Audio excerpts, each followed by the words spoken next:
Good evening, everyone, and welcome to the May 20th meeting of the Richmond Select Board. Before we begin with our warrant, yes, Jay. Before we begin with our warrant agenda, would anybody care to make a public comment? I would. Sure. Oh, thank you. Sometimes stuff like this. I've heard a lot about the sidewalk issue, and a lot of it has been disturbing. And I just would like to make a public statement that I will not vote for any sidewalk plan that cuts off parking to the Richmond Community Kitchen. I will not. I would like to make that motion tonight, but I'm not sure it's germane to a specific item on the agenda. But there's no way that sidewalks are worth closing one of our most valuable businesses. The other comment I'd like to make is that there are no circumstances that I'm aware of where bodies would be moved from the cemetery. If we find remains there, as we'll hear tonight, they will be left there and there will be no sidewalk built there. So I just wanted to go ahead and clarify that and to thank everybody for their passionately felt public input. Thank you, Jay. Jay, can you just pull that, or Lisa, pull that microphone? Mary. Yes, it's time for the Mary Show. Thank you. Mary Hole here. One's on wheels. So I have work to do, so I can't stay for the whole meeting. Does Greystone stormwater permit have anything to do with the neighbors, or is it exclusively between the town and Greystone? It is the 3-acre permitting rule between the town and Greystone. Good. This is one of those things, if I started a fire out in my field and the fire caught anything, any structure on fire, the fire department would probably say, you shouldn't have started that fire. So there happens to be a Supreme Court case that I researched when Greystone started, and this has nothing to do with Greystone now, but it does relate to this fire analogy that I throw out. The Donahue Brook issue in the Westall field, you can call it Willis Field all day long, it's the Westall field. If I altered a brook and caused it to pollute that field, I would be having a kidney removed, a stealth enema, everything that the state wanted to perform on me. And of course, I would be found guilty. There would be no need for a $10,000 study. So the state is the one, if the state shows up, oh, I'll talk to them. The state is responsible for all that water in that field. The Supreme Court case, Keith Casper actually was working on the case, and I used it years later to cite Greystone's depositing this water, stormwater onto my land when Parker was still developing. So please, when you come to it, understand that each and every one of us do not have to pay $10,000 of the conservation fund money for something that the state would hold you and me and you individually responsible. Do not pass it. It's too easy money. The state's responsible all day long. Again, if it were me doing it, I'd be found guilty and I'd be fined and then have to repair it. Again, the fire analogy, if I started a fire and it burned a structure down, it goes directly to me. They realigned culverts on the interstate, causing that water to corrupt the field. Thank you for your time. Thank you, Mary. Denise Barnard. Mr. Chair, I respectfully ask that item number W be moved to the first agenda item, followed by item number D, please. That okay with the board? Okay, so we're moving the order on the agenda. W is now, did you say following D? W first, D second. Okay, so it's A, B, C, W, D. Wait, are we going? Thank you. So W is gonna be after C? After C, before D. Okay, thank you. I didn't No, I catch thought that. W was the very beginning. W first and then D. So W is the very first one. That Oh. followed by D. Before A. Oh, before A. Okay, right up to the top. I just don't know. My only question is, we have folks coming from VHB to talk about the cemetery and the sidewalk work. I don't know if they'll be here in time because they're probably looking at the agenda, thinking Oh. they got 45 minutes or more before we get to that item. So we can move it up if they're here, but if they're not here, I think they're very pertinent to that conversation. We are here. Oh, you're all here. Okay, Yes. well then they're here. Okay. So are we okay with putting W at the top of the agenda? Okay, so W is now ahead of A. Thank you, Denise. Any other public comment? Me, please. Amy ahead. Gifford, Richmond Community Kitchen. I am here on behalf of a group of concerned citizens and business owners to present a petition that we've had signed by 270 Richmond residents. It's been verified by the town clerk that they're all voting, registered to vote in Richmond. And what it is asking is that funding For restricting aviation. that any money being spent on the project stop now until there's an election held in November on election day where the town can vote for the project or against the project. So I have a copy of the petitions here, the signed petitions, but they've already been submitted to Linda as of 3 o'clock this afternoon. Okay. We have more coming. We're still Okay. collecting, so. Amy, thanks. Can I go next on this? Sure. From this hat. Some of you recognize it as my Economic Development Committee in building back Richmond and revitalizing it. So some of you don't know, and I'll just give a little bit brief history on this. So back in 2013, the Economic Development Committee was formed by the Select Board.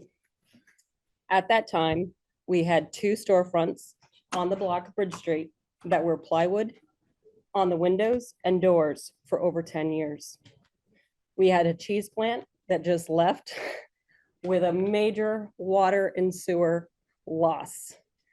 The building was not only falling down, but we had local teens that were hanging out in that building, doing things that, as a parent, I wouldn't want them to be doing. I can just say, David, you were a part of this project, that we were lucky it didn't burn down. Very lucky. Very lucky. There were chemicals in there that could have affected the whole entire town of Richmond. And nearly did. And nearly did.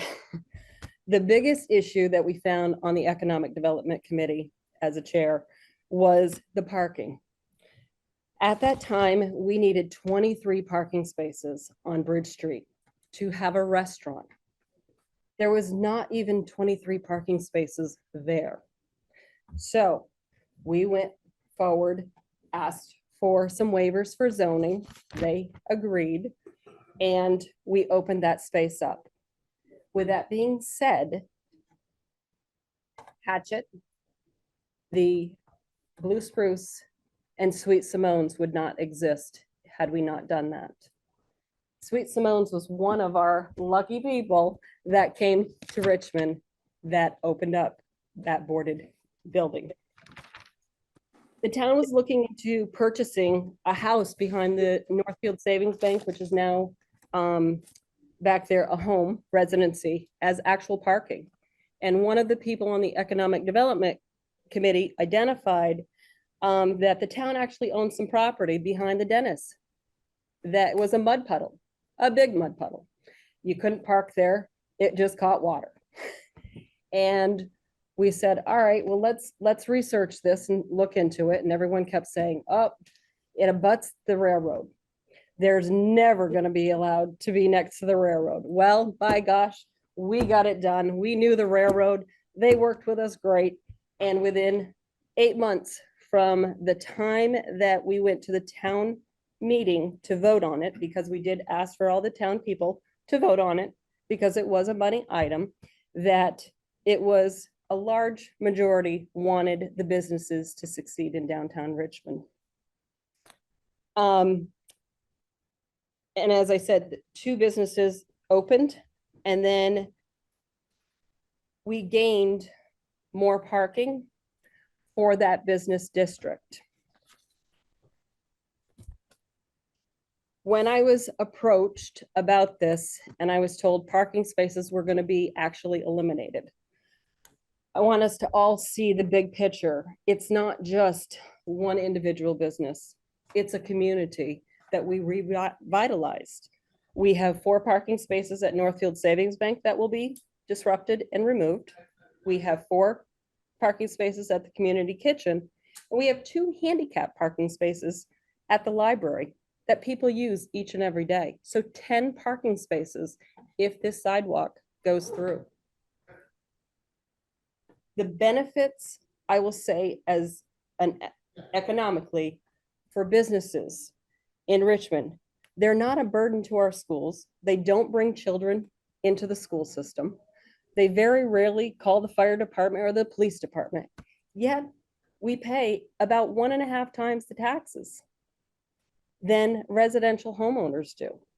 So if I were still the chair of the Economic Development Committee, I would strongly discourage the select board economically to move forward on any of this because of, one, the cost of the sidewalk, and two, the cost of what the rehabilitation of bringing this community back to what we had to do 11 years ago.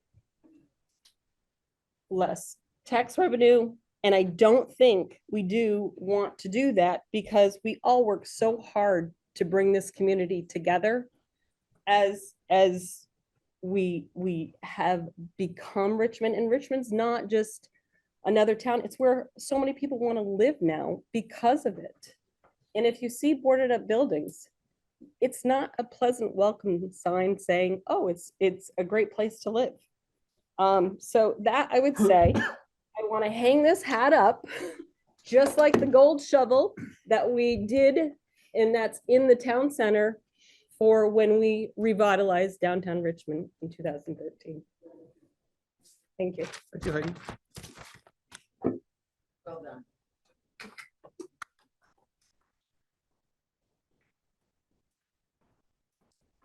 Linda, I saw your hand up. Now there you are. Okay, go ahead, Linda.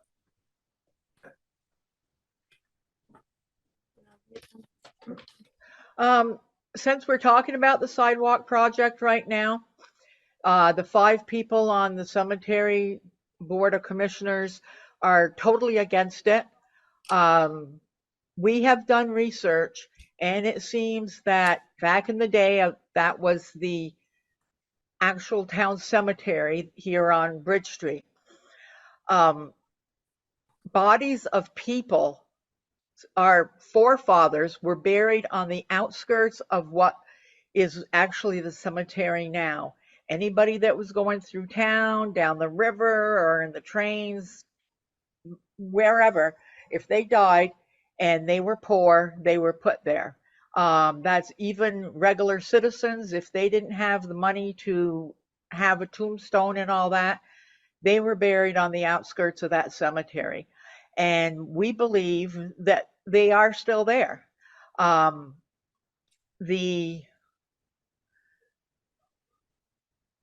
the time when Riverview was open, they moved 50 tombstones up to Riverview. We do not know why, but they did. And they did not take the bodies.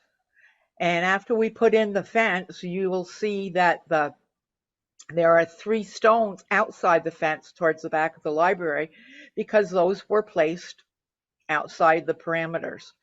And when the fence was put up, it's inside the parameters of the actual cemetery. We have found the actual original pin for the corner marker, and we certainly hope that people are not dug up.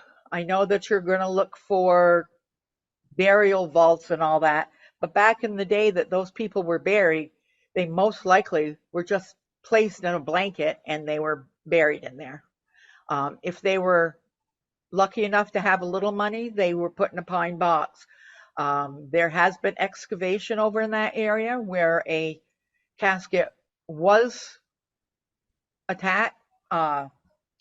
It was dug, and when it was found, it was covered up. We don't want to see that happen again. So just to say that the cemetery board is completely against a sidewalk on that side of the street. Thank you. Thank you, Linda. Any other comment before we actually? Linda, sidewalk project aside, are you in favor of us mapping the area that potentially will be on the sidewalk or not, just to know it's there going forward, so we have that info? Or is that something you would think we should just leave alone? I think it's going to take some information to know what everybody thinks, but we do not want there to be bones down in there and then have the sidewalk placed on top of them. Some places have done that, and personally, I think that's very disrespectful of the people that whose loved ones are there. They were all Richmond citizens at one time, and we should be taking care of it. And I don't know if we really need to know exactly where they are. That would, of course, be up to the select board, but Thank you, Linda. Kara? Carla Bounty. I was on the ARPA committee when the ARPA committee existed, and we were asked to approve spending the ARPA money for the sidewalk.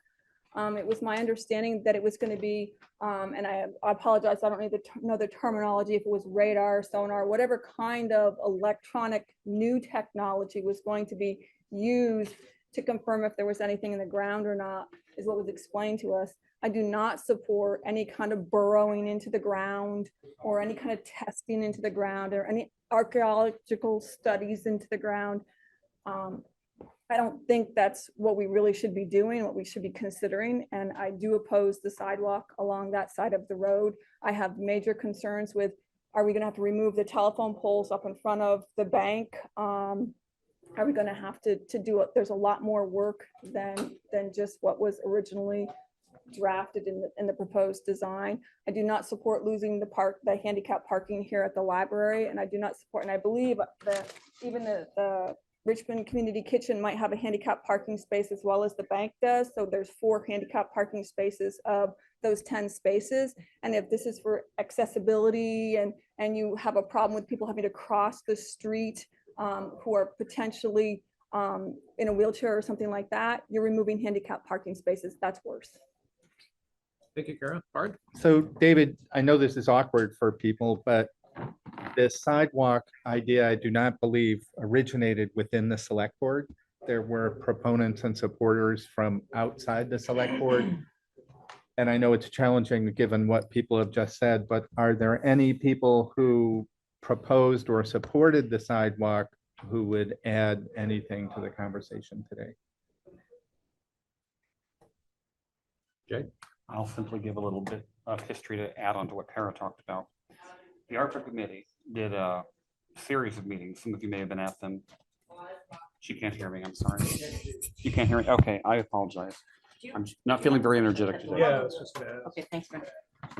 The ARPA committee was tasked with making sure that whatever projects the money was spent on represented what the town wanted, not just what the select board said, what the heck, let's blow it on up.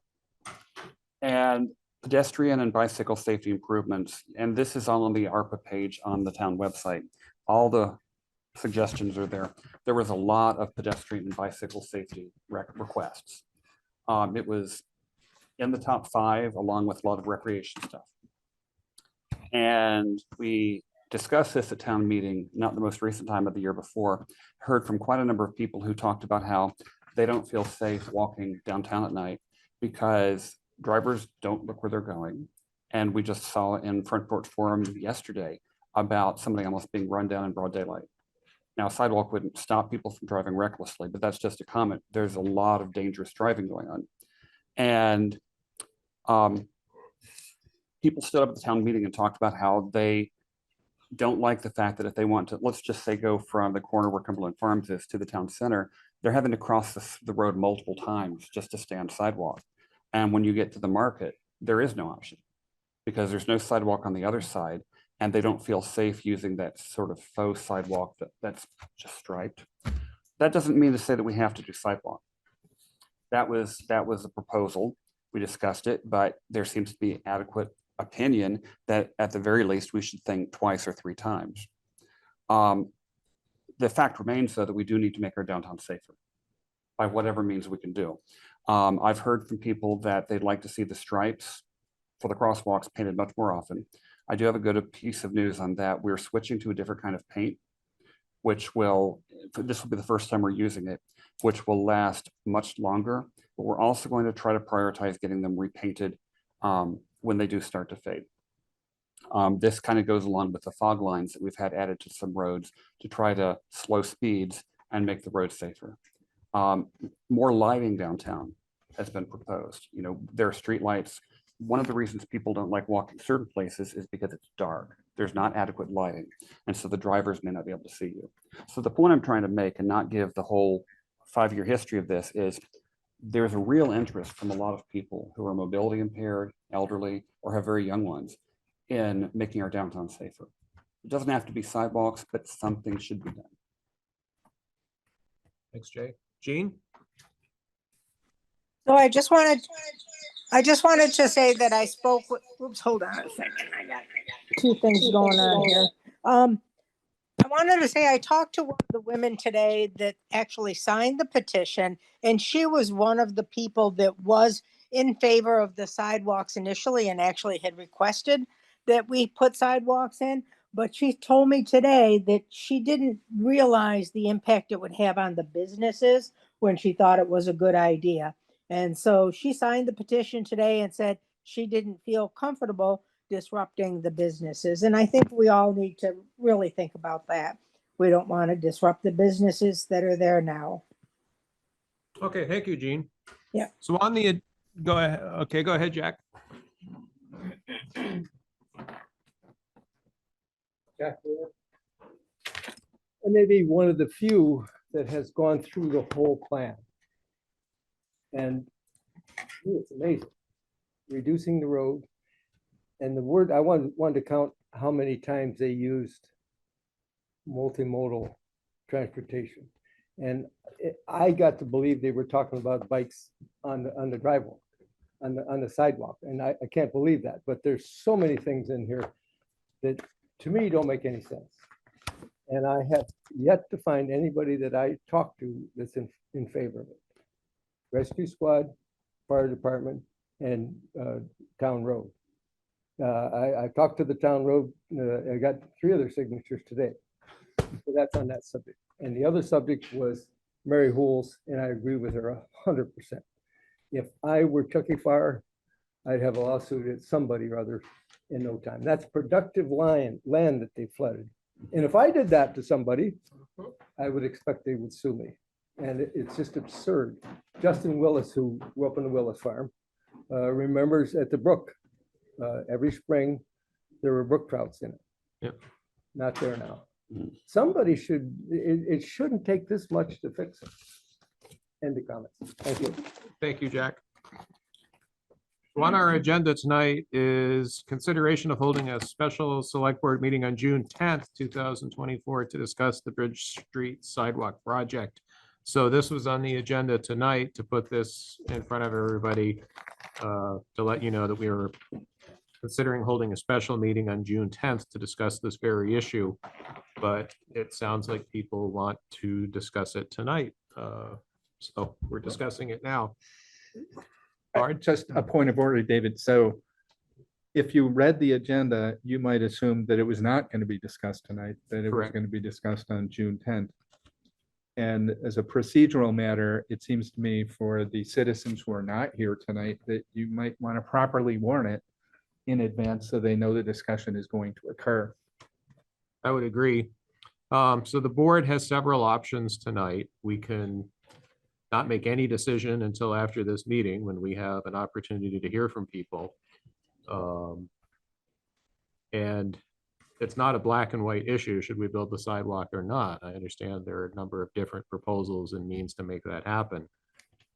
So a lot of decisions to Can we make. just, for 1 second, David? So now I'm gonna put on my other hat. Okay. Here's my cemetery trustee committee. Okay, so. Oh, no, you're on good with that. On this one, we are discussing this. It was warned as a discussion about the Bridge Street Cemetery sidewalk. We are discussing it. It was warned properly. So I believe it can be discussed tonight. Can I just, let me just, so yes, the cemetery was warned. We'll talk about that. We have experts here from VHB to talk about the process, because at the last meeting, the board wanted more information about why not GPR, what are the advantages of GPR. So we'll have those experts here tonight to talk about that. The idea with the June 10th meeting was that we could have the engineer present preliminary plans. that the board could look at, the public could discuss, we could discuss about design alternatives, and then discuss the sidewalk in more depth while we had the engineer here to help us guide through that process of design. And I think it'd be a productive meeting on the rest of the sidewalk, which could include the cemetery again. But tonight, the cemetery, we have those experts here.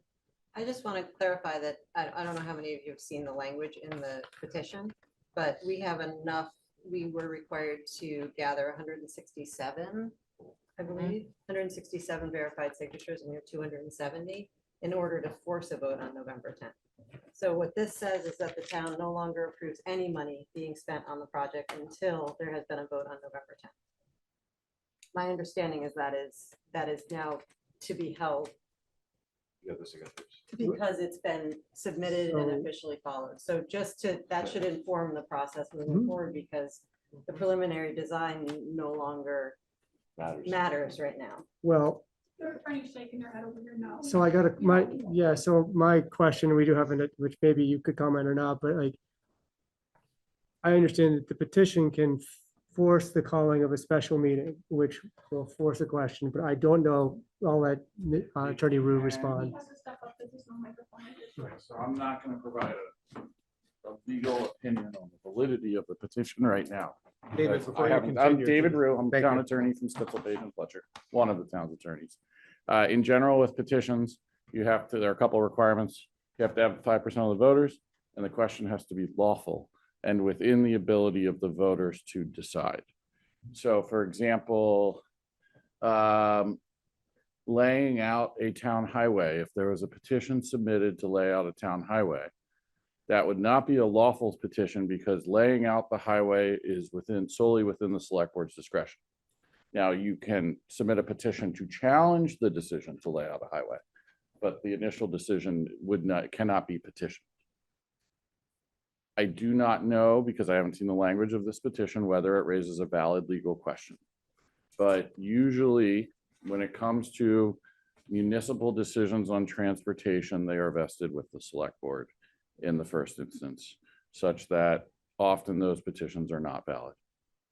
That's generally the state of petitions in this circumstance. Bard? Lisa? I recommend, and I appreciate people want to make a decision perhaps tonight. Could I recommend, maybe I'm reading this too narrowly, but when I read the language on the agenda, consideration of holding a special select board meeting, it suggests on June 10th that is not tonight. Right. That it is an effort to sort of forewarn people that that's what our intent is. And that then when you would publicize a special meeting on June 10th, it strikes me between now and June 10th, we could also see what the petition says and get an opinion on what its guidance is. In spite of the petition, there's also a decision of even if it is the sole authority of the select board, what would we choose to do? And it would seem to me that since I try not to make up my mind until after I've heard people present their case and their ideas, as opposed to walk in, I've already made up my mind. That's kind of the point, is to have a conversation and give people a chance to have pros and cons and make a decision. And then at that point, we can decide whether it is a select board's authority or whether we follow whatever the petition says, which to be fair, that's it. Lisa? Thank you. And actually, what I was going to say kind of segues from. I thought that there was a study done that was given to the Transportation Committee that recommended the sidewalk as a safety to cure some safety deficiencies.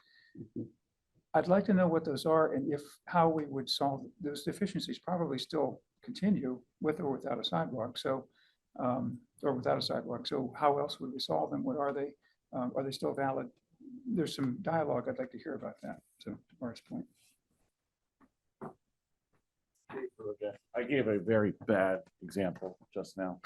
You actually can petition to lay out a town highway, but you cannot petition if a select board decides to sell town property at a certain price. That's the select board's decision. You can challenge that decision, but you cannot force the select board to sell a town property at a certain price. So I'm sorry for the bad example, and I wanted to just correct that for the record.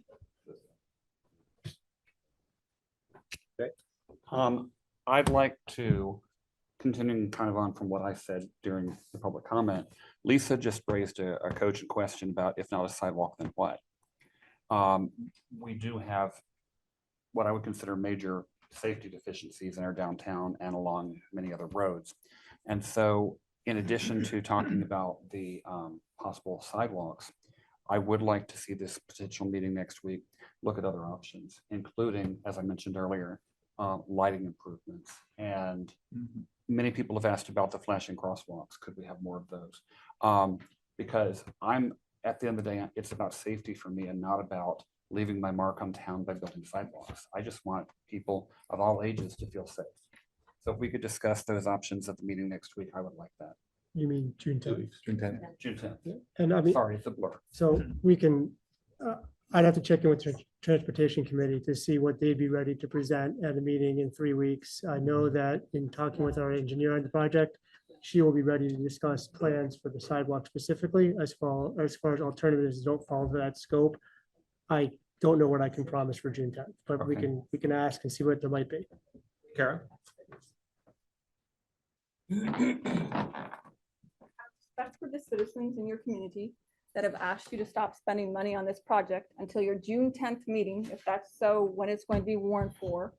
And that would mean no longer spending additional money on engineers, not paying engineers to come to a meeting, potentially. And so we have the right as taxpayers to petition you, whether it's legal, not legal, legally binding. You can listen to the attorney and you can do exactly what you want to do. Or you can listen to the taxpayers that are saying, can you hold off a minute? Can you stop spending for just a minute and listen to us and let us have a meeting and discuss this? Now, you have safety issues in other parts of town as well. So if you want to stay focused on this area, 2 years ago, some of these same citizens were at the town meeting saying, please stop, please stop. And there was more in the room that were asking you to please stop than there were in the room, the 4 people who stood up and said, I'd use the sidewalk. You didn't listen 2 years ago, so they were forced to go to a petition. Whether it's legal or not, they went to the VLCT, I understand, and had VLCT approve the language of it. So if your own insurance company, that's who VLCT is, didn't No, approve it. passive is our insurance company. They're like this. Well, they're the legal guidance of your insurance company to legally guide you, whatever you want to call it. I don't care. You got a lawyer over here, you got VLCT, you got legal advice coming out your ear. Listen to your people. They asked you 2 years to not do this. They're asking you to not spend any more money right now. Have your June 10th meeting as so warned. But if they still want you to reconsider this and going through a petition to have a town-wide vote, if you don't know which way the room's going, then don't make the decision. Let it go to a town-wide vote. Let that decision be made. There are other safety things we could be doing right now that don't cost a lot of money, and you don't need $100,000 worth of engineering fees to do it. Did we want to hear from? Well, we're not to the cemetery yet. I think. Literally. Well, I Yeah, just, how do you feel? if I may, just a sec. And then, Hang on. I want to validate what the people who've come here tonight say. That's another way of saying I heard you. I think that a very good case has been made for thinking several times before proceeding on sidewalks, because it's not just Richmond Community Kitchen, but you're absolutely right. What Heidi was talking about it would impact sidewalks throughout the town and, excuse me, parking throughout the town. And in fact, it would hurt my cause rather than help to build the sidewalks, because it would be taking away handicap spaces. You're right. And I support the disabled. I support the right of people to use the town. Right now, if there were a vote of the select board to proceed or not, I would vote against. I'm not saying that to make myself popular, because I'm annoying enough. I never make myself popular. But I do think that a good case has been made, but I would like to see what some alternatives are, because I really want this town to, I walk a lot. I walk from my house on Murray Drive to downtown, except when I can't because there's no shoulders over here by the fire station. And I jump out of the road all the time, including in downtown. And if I'm doing it and I'm a 6'2" healthy man, how do people who are elderly do it? I just don't, there are people who need to be remembered because that's what our town is about, including everybody.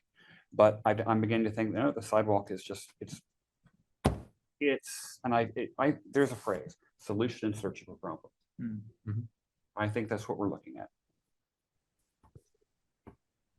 Quick suggestion. Hang on, Jack. Rob Hins, Richmond resident, own 13 Jelena Court. I just wanted to make the point that sidewalk goes to Spruce, Big Spruce ends there, correct? Then you have a bank, and you can walk pretty safely there if you need to. There's also plenty of parking and a handicap spot there, which is going to be affected. And then there's no other business anyone needs to walk to until you get to Richmond Communication, which is mostly drive-in, right? No, the point was not to get too sling on that side. It was to provide continuous sidewalk access. So What? That's my point. To get to Like to what? the town center. To get to the town center, but you can do that on the other side of the street, and there's no. Right, you have to cross. But what I said earlier about crossing by the market in the dark, when you're not very spry, there are people who will not walk at night because they don't feel safe walking. I understand that point. So a sidewalk on the other side of the street there would have been meant to address that. Gotcha. Okay, thank you. Jack? Just a quick suggestion. If you could make copies of this that came out of the planning's office and had it in the library for people to read, or another copy up here someplace, brother, they may understand what we're talking about. And as far as lighting and safety, the last meeting, I went into 3 cars before I could find my own right out here. It was that dark. I spent 5 minutes 2 weeks ago trying frantically to get the car I thought was mine to open. It turned out I'd driven my wife's car that night. I'm like, okay, I'm getting old. I drive a Saab, so I just look for the oil stains. and that's You what- know where you're at. Jean's iPad? So I just want to say, I'm elderly. I'm not very spry. I have a lot of mobility issues, and I've never had a problem crossing the street anywhere there in Richmond because 2 things. I either walk to where there's the little flashing lights at a crosswalk, or if I'm going to cross like from the market over to the community kitchen, I watch for the traffic, and when the traffic isn't coming, then I cross the road. I don't step out in front of cars. I don't have to run out of anybody's way because people are speeding. If I see a car speeding, I'm not going to step out into the road. So people just really need to think before they do things. And you can't fix stupid. If somebody's going to step out in front of a car, you can't expect that car is going to stop. So we just have to take a breath and say, people, be cautious. The dog running from the stone corral and getting hit. Well, why was the dog not on a leash? Why was the dog even at the stone corral? It's like, I don't know. You can't fix everything. Thank you, So Jean. I'm done. Okay. Denise and then Heidi. Mr. Chair, I ask, are we then going to table item D until after the select board special meeting? Well, I think they are going to present tonight. They're here. I guess whether we take any action on it, we don't. Right. We can hear the presentation. We're going to and hear not what take they have to action. say. Since they're here and not have to ask them to come Yeah, back. we might learn something about a totally I different guess subject. one thing I have to say about it, it strikes me that having a walkable downtown is beneficial to the businesses that sidewalk might actually harm. So there's got to be some middle ground that's a net positive for all the businesses. That's not a sidewalk that takes away all the parking. So would it make sense? I mean, I know broadening questions generally is not productive, but it seems like our June 10th meeting, if we're talking only about the sidewalk, it's going to be a very yes or no discussion versus a productive discussion about how we accomplish the goals we were trying to accomplish with the sidewalk without causing all the harm. Yeah. So I don't know how we word that to make it productive, but it seems like opening that conversation up would actually be a better use of time. I think the sidewalk thing is as a yes or no for all intents and purposes decided at this point. You summed that up pretty well. I was trying to think of a way to say it and I couldn't. You did it very well. I'm 20% of the select board. But I would never support a plan that would disturb graves marked or unmarked. But to Adam's point, there's more than one way to get from A to B. And I am interested in solutions that might have a walkable path, call it what you will, that don't affect parking, a safe way to get from A to B. You know, David, something I've noticed in a group meeting that we're talking about, somebody will say something, somebody else will get an idea from it, and it'll evolve into a direction that we didn't plan on. Hopefully good, but you never know. Maybe that's what that can turn into, is that businesses can kind of feed off of each other's comments and create something that we didn't have before. Yeah. But let's not revisit the monorail idea. Sounds good. Yeah, I guess I didn't have any particular idea in mind, but I know that, yeah, exactly. So anything to address the issues downtown. Exactly. Right. And so I guess what sticks out in my mind is all the ideas that have come up, in addition to the railroad crossing there is kind of a nightmare. And then the only death we've had downtown from a pedestrian was at a crosswalk because the battery was dead. So right. There's all these, hang on, Jack. There's all these things we could do that are smaller that don't necessarily involve taking away parking and wrecking the businesses. And if we can address all that. So Heidi Borman, so I am going to piggyback on what Jay said, Adam said, and you said. Coming up with a solution with the lighting, painting, and having a round table discussion about a solution that is going to emphasize everyone and not take away from what we've already created here. And I think that would be a good solution to the downtown visibility, lighting. I mean, we had some really good ideas tonight, and I think the June 10th, that should be the discussion. My only question I have, I guess, is do we have the ability to come up with the wording we need tonight to warn that in a new capacity? And then also, is June 10th enough time to really address all that stuff?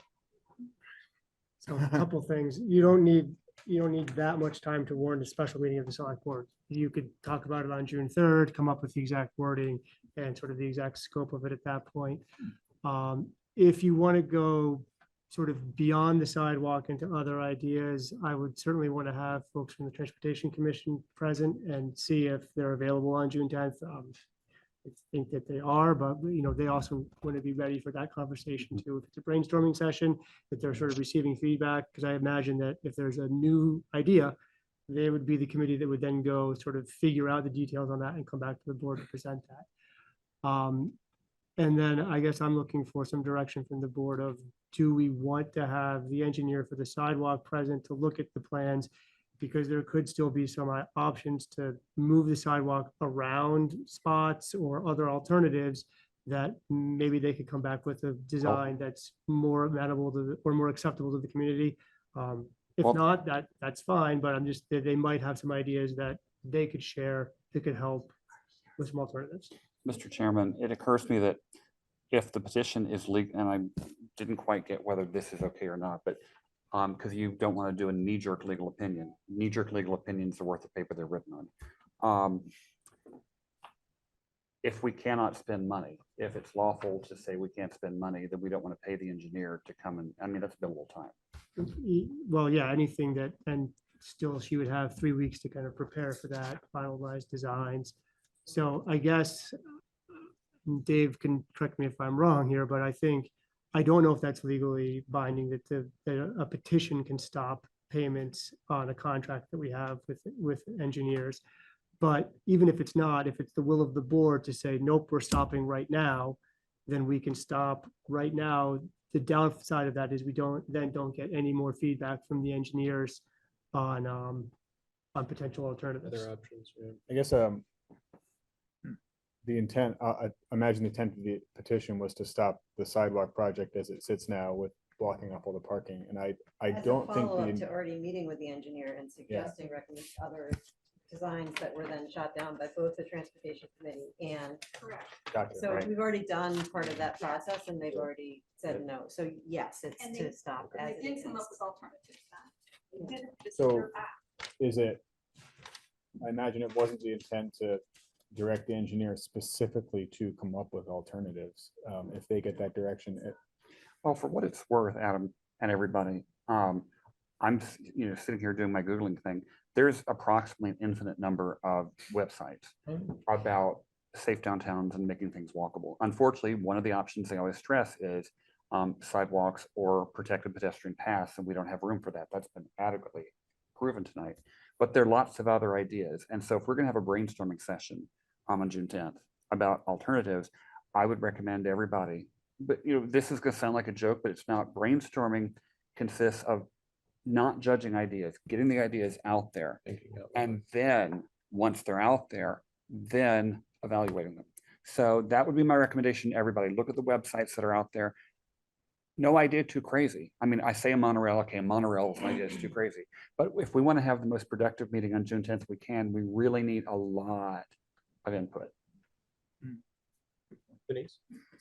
Denise Barnard.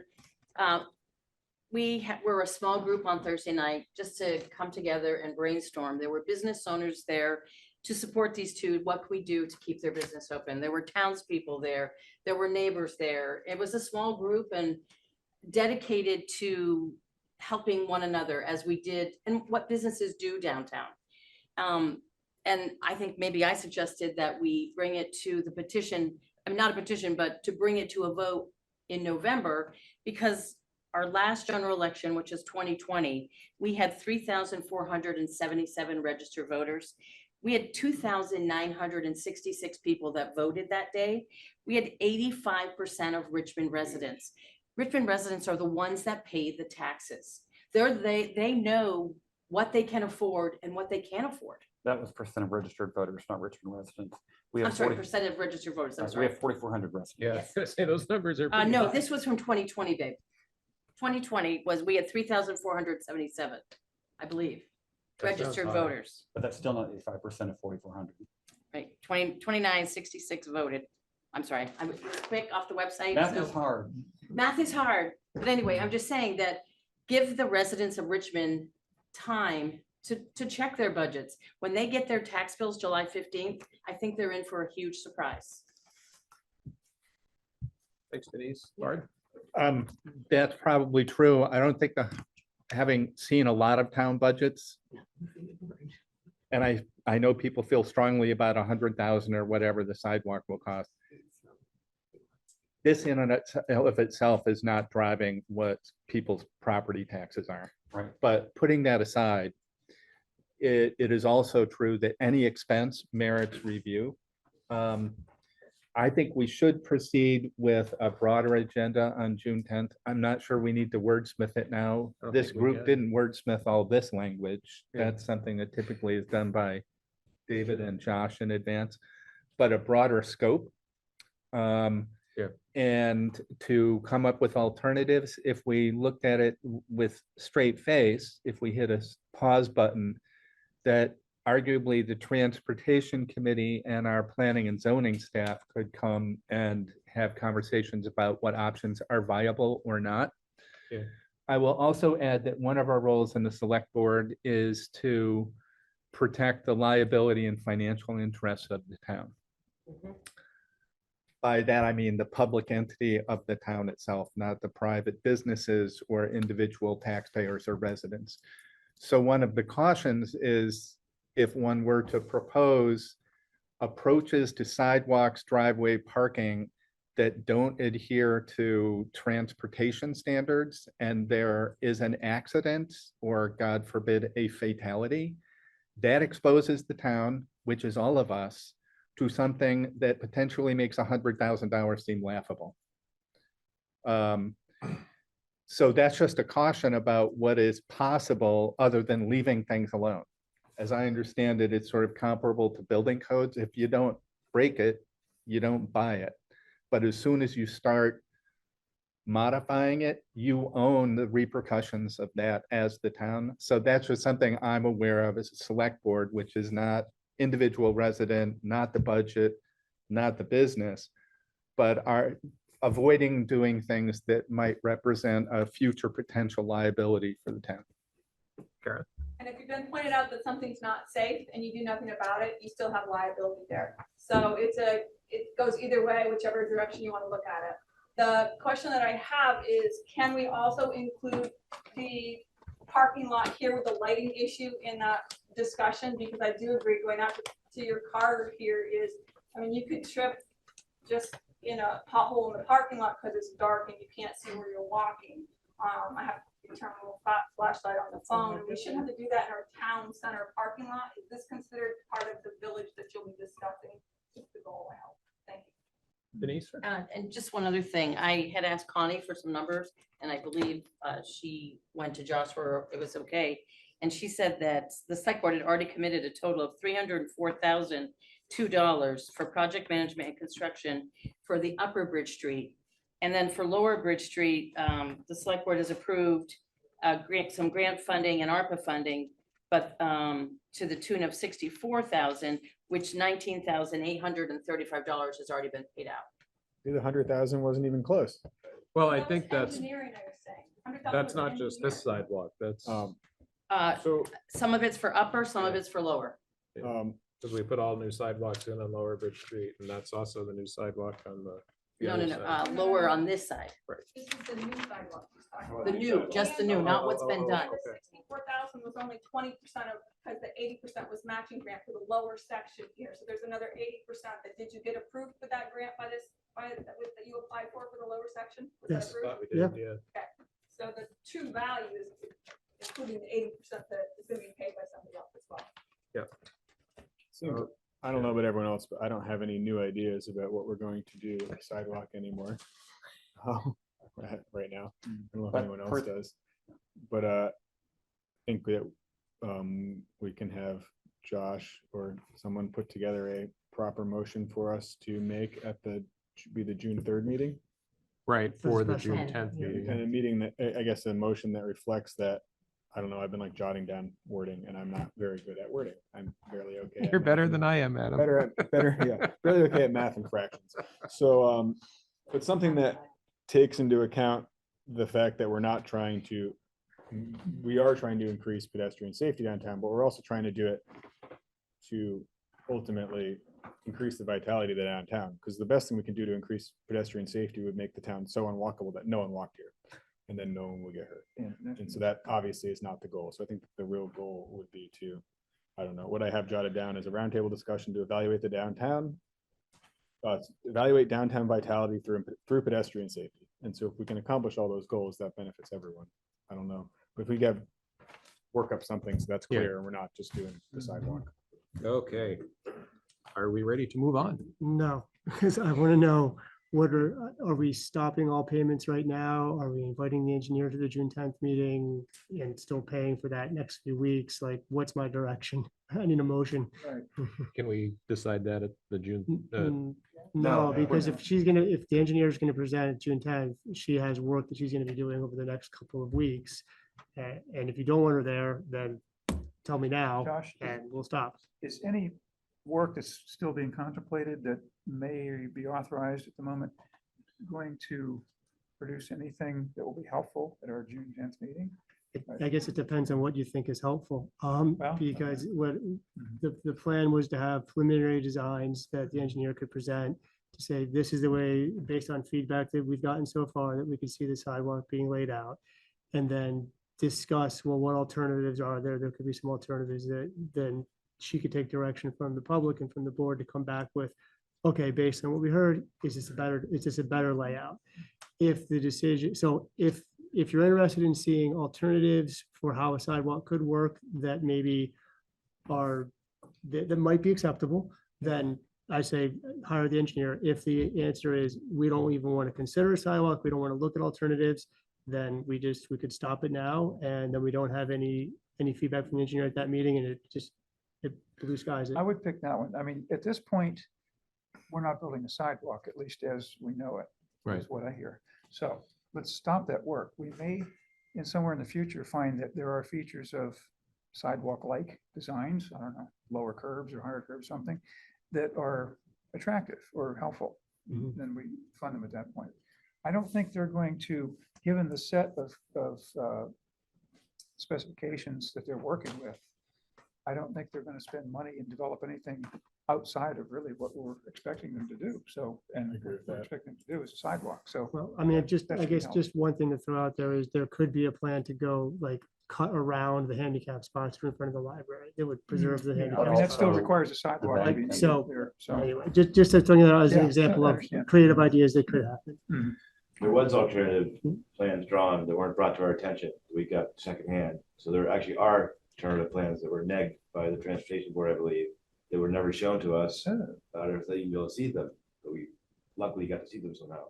Well, so it's back to the liability question. So if you build parking spots that are not in compliance with the traffic and transportation code, as I understand, the engineer is unlikely to sign off on them. I can't sign, it's like signing off on electrical work in your building that the electrician, please let me finish, which he believes to be unsafe. So that's why I think, I don't want to debate it tonight. I'd like to go to June 10th and say, do we want a sidewalk at all? And talk about that and what other alternatives might be. And that might say, do we want any alternatives? My perception is the transportation committee and our planning zoning staff, Keith, know those well enough to have a general idea. And we could ask them to spend more money on alternative plans that they might not sign off on because of their professional liability. And so my thesis is if an engineer is not willing to sign off on something because it exposes them to liability, it then also exposes the town to the same liability. We're going to build something that's not to an acceptable engineering standard. So I think that's just something to be cautious about. Since this is not a sidewalk on your private property up on the hill somewhere, it is in the town right of way. So the town has this role, unlike what you might do for your own driveway within the confines of your own property. Yeah, I'd say we don't spend any money on it. It seems like we need to come up with a clear mandate or something more of a clear mandate at the June 10th meeting to give the engineer to. Right, work their on it. instructions will change, and at the moment, we don't know. I what think the they'll change. instructions they have right now, they're not going to yield anything that's going to be substantially useful to us Okay. beyond what we have now. So then I guess could I get a motion to pause all spending from this point forward on sidewalk design? So that way I have some clear direction to communicate to the engineer. So moved, and I think it's well put. I'll second. Adam, aye. Bart, aye. Lisa, aye. Jane, aye. David, I. Okay. Thank you. Thank you, everybody, for Thank you so coming and much. expressing thoughts, concerns. You know, this is democracy in action. This is what it's all about. Can I just bring up something that's probably a lot of people don't know about? Have you ever heard of the Bridge to Nowhere in Pittsburgh? Okay. Oh, yeah. Well, it finally got. after There's about also 20 Bridge to Nowhere years, in it went Alaska. to- I believe goes to an island. There's nothing on it. Yeah, What if we end up with the backwards bridge? we in don't want to Jefferson? build one of those. So I guess Real quick, because we're way off track, but I drove across the country in '93 and I was on the interstate and I got off. I used to stop like every 4 or 5 hours and just stretch my legs. And I was going through Idaho, middle of nowhere. And the sign, you know, next exit 15 miles, next exit 10 miles, next exit 5 miles, exit. So I take the exit and I go to the bottom of the exit ramp and there's nothing there. The pavement just stopped. Well, those are called ranch exits. They're all over Utah also, Yeah. because what you're getting, that's how ranchers who have big ranches access their land.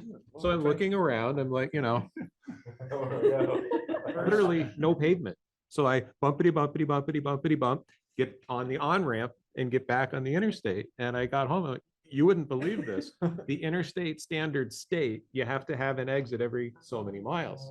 So they put an exit in that didn't go anywhere. It may have been to get to somebody's ranch. Yeah. And the cattle guards at the bottom. Yeah.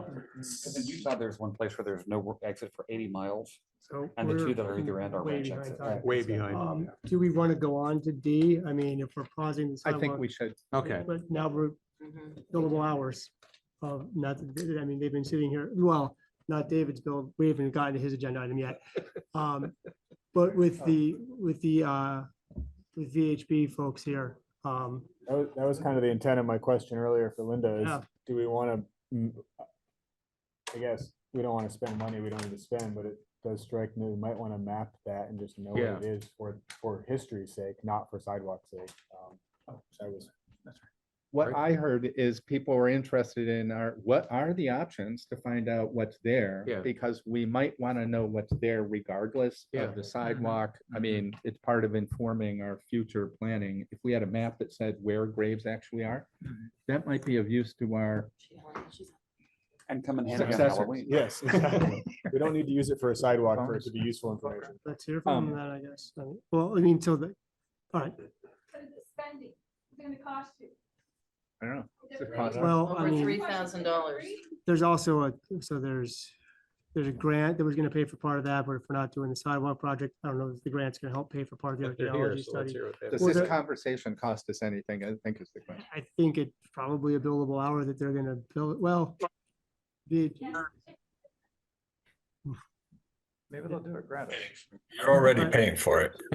we could pause all spending starting tomorrow morning. If you just want to hear from them, they're here, hear from Yes. them, and then tomorrow morning, I'll send letters to everybody, say no more work, and we're Sounds done. good. From what I heard, it seemed of interest to people regardless Mm-hmm. of the sidewalk or community kitchen, that it would be of interest to know what the options are to establish the presence or absence of buried former residents outside the fence. And that was that was me. I said that before. I asked in your last select board meeting for you to give options. I withdraw that request. Because we're no longer spending money. Okay, so let's hear what the options are. All right. Hi, everybody. My name's Al Hansinger. I'm an archaeologist with VHB. I've been an archaeologist in New England for about 7 years now.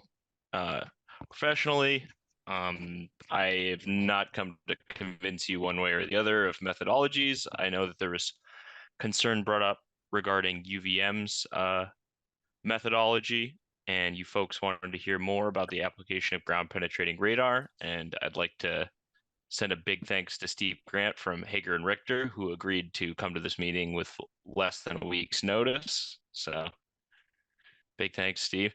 So I could give a quick overview of GPR and UVM's methods before I let Steve take it away as the subject matter expert. My use of GPR has been rather limited in the field. So ground penetrating radar uses wide-banded electromagnetic pulses, and it non-invasively assesses subsurface conditions.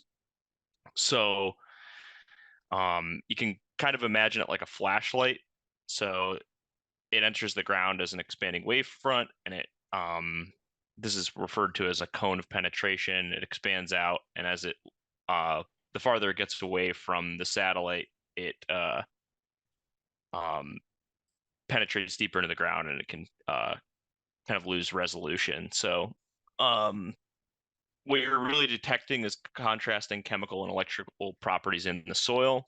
So as velocity changes, when this electromagnetic pulse goes through the ground, it registers different amplitudes, and that comes back to the receiver. And following conducting the survey, you process the data, and you have imagery that you analyze. It's not direct imagery of the ground, but rather these reflections that you're getting from these electromagnetic pulses. So it can be really great for detecting subsurface disturbance, like in the instance of a grave shaft.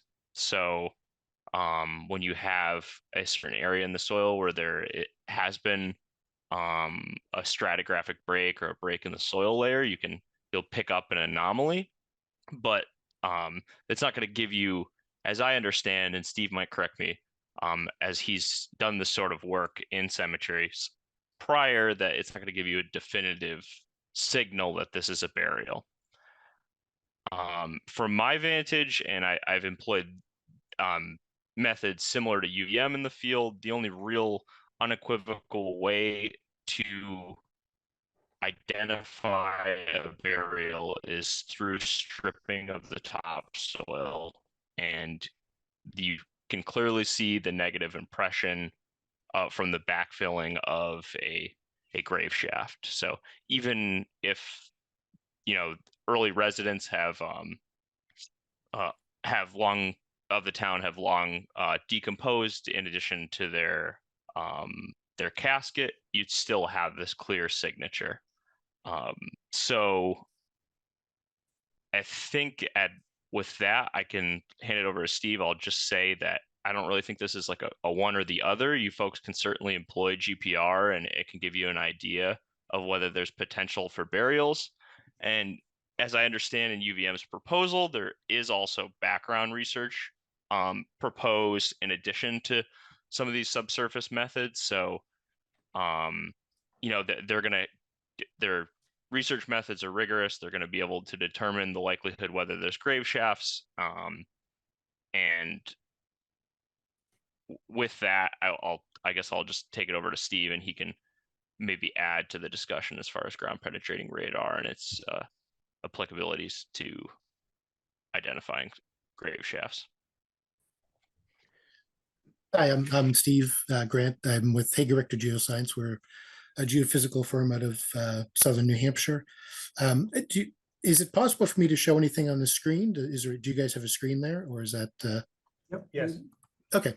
Let me just put up a couple. I mean, here's a ground penetrating radar. Can everyone see this? Is it sharing? I haven't used Zoom No, for sharing not yet. before. Not yet? Okay, just one moment. Can you see anything now? Now we see it, yes. Okay, so here's a ground penetrating radar unit. Actually, this one's sorry. So the antenna is housed in this. You have a little display up top. I don't know if you can see my cursor as well. But No. okay. Let me see. Okay, now we can. Okay, yeah, it's kind of a hard background to see. When you push the card along, it has an odometer built into the wheel, so it keeps track. It's also possible to link them. It's kind of hard to see in this picture maybe, but it has a GPS antenna linked to it, so you can log that way. And basically, you push it along so you can cover a lot of ground quickly. In this case, this was a similar application. Actually, there was a cemetery on the right side here. They were going to put in a bike lane on the right in the gravelly section here.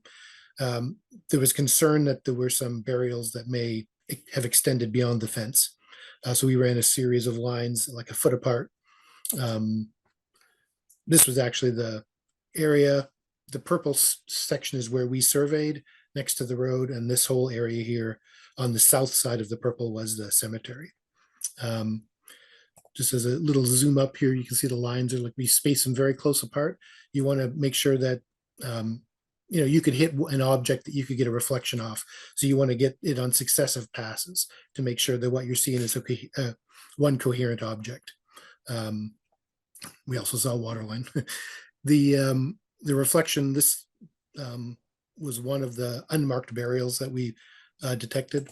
And as Al mentioned, nothing is 100% concrete. As a test, we went to a section of the cemetery where there were markers. So we were pretty sure there were burials. And so here's a typical reflection that you would get from a burial that's in a casket. It's typically a strong reflection. Now, this is a relatively recent burial, 1972, I believe it was. The older they are, like as someone mentioned earlier, if it's a pine casket, it can be a lot trickier to see them. That's not to say that you can't, but also if the ground has been disturbed several times, that can sometimes interfere with the signal. As an example, on the right side, this was a possible burial that there was no headstone for that we think we might have detected. Just some other, I won't go through everything. I'll just, again, here's, sorry, an example of a ground penetrating record from a known burial where there was a marker. So here's a very good reflection where you can see it clearly. Here's another one. There was a marker there. It's not as strong. You can basically kind of see how it's interfering, probably from the shaft, from the side of it, that you're getting an interfered with record, but you're not getting a clear reflection from the top of the casket. You can see very faintly some here that are likely burials as well. It was a family plot. Again, in this bottom panel, some reflections that are probably from burials, but these were this was a pauper's grave, so it wasn't positive. You can also get reflections from things that have nothing to do with it, like tree roots or boulders. These very shallow reflections here are small, so they're not likely to be from a burial anyway, but most things give some type of curved reflection like this. We call them hyperbolic reflections. So, I mean, typically a map is produced that we show. This was a section that was wooded next to an open area of a cemetery, and they just wanted to know if there was a pauper's grave here. So there's a couple zones where we thought we found a lot of possible burials, and we highlighted those on a map. The little purple lines are where we ran GPR lines, approximately, I think it was 2 feet in each direction. That was just a quick rundown. Did anybody have any questions about? Over here. What level of, not accuracy exactly, but what level of confidence does your client have in the results as far, okay, what's the next decision? Dig or don't dig, or further study? Where does it go? Right. I mean, I know in this case, it was, I think, similar to maybe, this was a case where the town committee really wanted to show that there was a potential for graves. And if there were, then nothing was going to happen.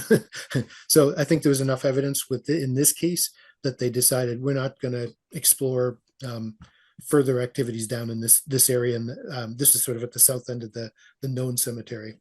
And we've been to had a few cases like that where that people are very, like, for some surveys, like we do all sorts of surveys, like looking for underground storage tanks. In that case, if we see something that's suspicious, even, people are going to probably try to dig it up or at least investigate. In the case of a burial, I would imagine people are a little more sensitive about that. And I mean, I guess it's up to the whoever's gonna is investigating whether they want to do that or not. Nothing is 100% though, to get back to your question. It's always, sometimes we'll put a degree of confidence, like these ones are detected on multiple GPR lines, so it probably represents one. But in some cases, we may be less confident, and we'll put possible burial. We use language that would indicate that it's not, it's not 100%, but it might warrant further investigation. So my question is about the condition of the soils. So the location that we're discussing is probably unusually subject to disturbance between floods. It's flooded apparently at least once, and it's got a little bit of a slope. And I understand, at least from oral history, that the road bed has sort of moved a couple of times, maybe, at least modestly. So maybe a question about those sort of disturbances and how that might impact the result and confidence in the results. It can. The way most of the GPRs are designed is that they're supposed to be ground coupled. So the actual antenna bit under the plastic housing is right on the bottom, and it's not supposed to be more than like a ½ inch or so above the ground, maybe a little more than that. But if there's like a washout and there's like a 6-inch deep runnel underneath it, that's going to show up as an air void. And once you hit that, anything below it can be sort of disturbed as well. So yeah, the ground conditions can affect you. In this particular case, these are really nice ground conditions. In the case that I think I showed you here, a lot of this area had been, formerly wooded. I don't have a picture of it, unfortunately. So this had been like completely wooded and brushy. They cleared it all out, but that left a lot of little bumps and hummocks, which does make it a little trickier to interpret, because they do cause an effect. Surface conditions do affect the results at depth. Another thing that can be a factor, sometimes when you're adjacent to a roadway, I don't know why it keeps shifting like that. The salt runoff from the street, it causes higher conductivity in the ground. That kind of wipes out your GPR signal if it's really bad. Usually it doesn't take too long on this was done in the February or March, but we had very good penetration in this particular area. But sometimes if you're working in a roadway, it can be not so good. If you have a high clay content in the soils, that will also limit the the GPR penetration, the depth of investigation. So if you have really, really high clite content, you may not see more than a few inches into the ground. Whereas if you have dry, sandy conditions, you can see tens of feet, depending on the antenna you use.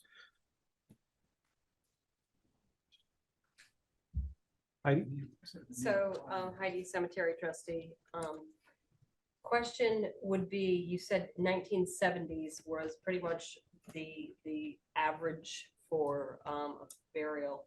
This is an older cemetery, so we would be looking at like the early 1900s. Before that. Or earlier, late 1800s. So I know you said it could be potentially harder to find. Is that correct?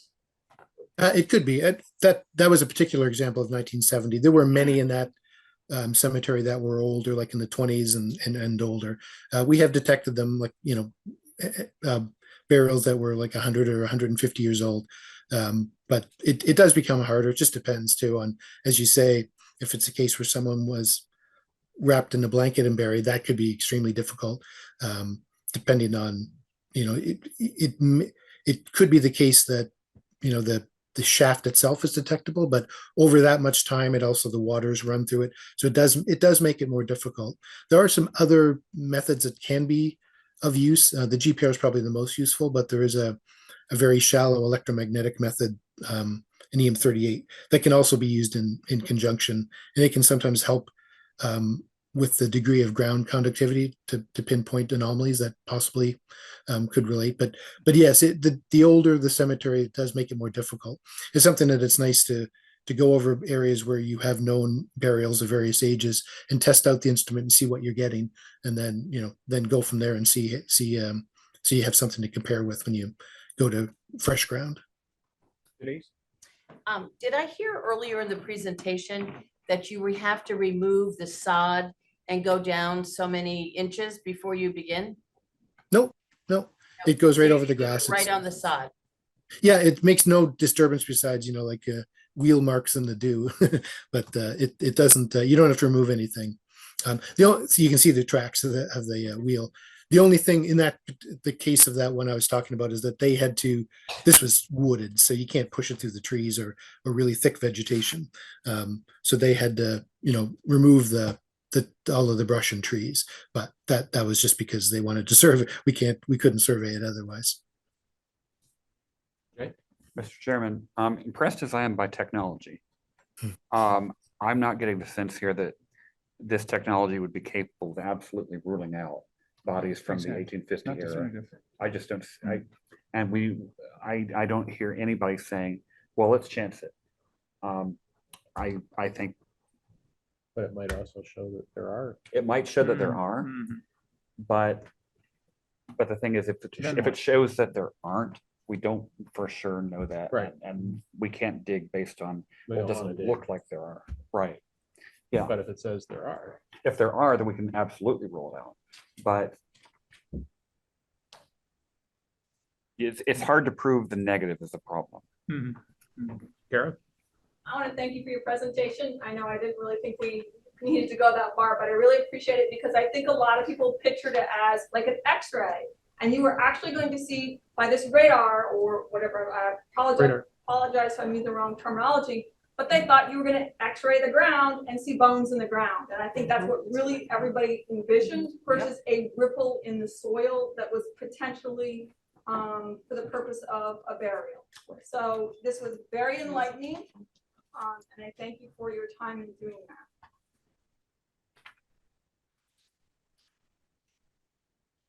Okay, well, thank you for your presentation. That's right.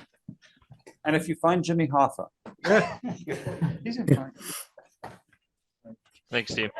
And does anyone have any questions regarding UVM's methods as far as subsurface examination of the area? I'm getting the impression no, but we're very grateful for what you did present. Well, we're not sure what to do with the information at this point. We may not need it, so. Yeah. Well, we can't act on it now anyway. Exactly. So two strikes against it. David, I have a suggestion is we might want to forestall or delay any final decision on this until after our June 10th meeting, so if there's not going to be a sidewalk, which is a distinct possibility, then the only remaining question is it of value to the cemetery commission or to the town as a whole to have some evidence of whether it's there may be bodies there or not. And to your point, it would be some level of confidence if they find something, that there is something. And if they don't find anything, not great confidence that there's nothing there. Right. I think as a cemetery commission, we would have to discuss that. That's fair. Fair enough. Sounds good. It's John Gilroy. useful information. Two observations, last questions. I totally agree that we can't prove the negative. So if we go through there and we don't find anything, that doesn't mean there's not anything there. Right. So we really can't move forward with that. The other question is, to me, is it worthwhile to do this? And if we do find something there, we move the fence so that the hallowed ground remains hallowed ground. That's the thought, when I Yeah. thought of, that's a good point. Yeah, we'd have information that would inform decisions going forward. And forestall the chance that some future generation says it's outside the fence, therefore there's nothing there. Yeah. Although technology could advance in the next 5 years, and we might be able to have better technology to do a better job too. Well, Then we can move the fence to the middle of the road. best case scenario, we detect what's there, but after 100 years, there's not going to be much there. Unless we develop a time machine, but Where do we stop? Any other questions before we move on? there's messages in the chat. Thank you both for your time. Yeah, thanks for the time. This was very helpful. It's very informative. Yeah, that's It what I is. thought. Thank you. Thank you. Linda, do you know what the oldest known grave there is? In the 1870s or 80s, probably. Did she 1800s. say 1800s? She said 1800s. 1800s. there's- Just looking at the list right here quickly, 1837. Wow. Wow. Yeah, there's some graves that are 200 years old. 50 Yeah. years older. than I thought it would be. Okay. Okay. Want to bring us back to A? Hey, I just sincerely want to thank the people who put the work in and put together, and I'm looking especially at you, Heidi, but everybody. No, it was a group. Okay, well, you were the one who put the hat on. No. Hats. Hats. I don't want to wear that hard hat again. It'll make a great Halloween costume. Okay, so we need to have a hat drive for Heidi. No, that's the coin drive. I've done that too with you, Jay. I've raised money that way too. It's this coming weekend. Yeah.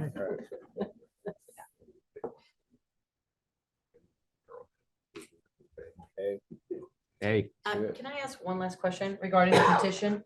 After US Select Board members presented or Josh presented to our town attorney, I mean, do you contact the presenter, Amy, to say, yay, it was legal, and, or is it a moot point because you've ceased spending any money?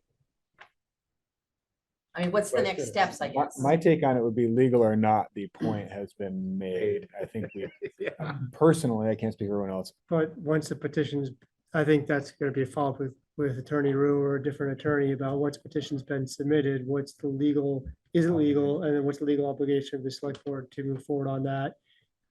So I think we'll have to see the petition. Yeah. Go through that process, provide feedback and go from there. Yeah, And then based on your decision and your actions, we can withdraw the petition.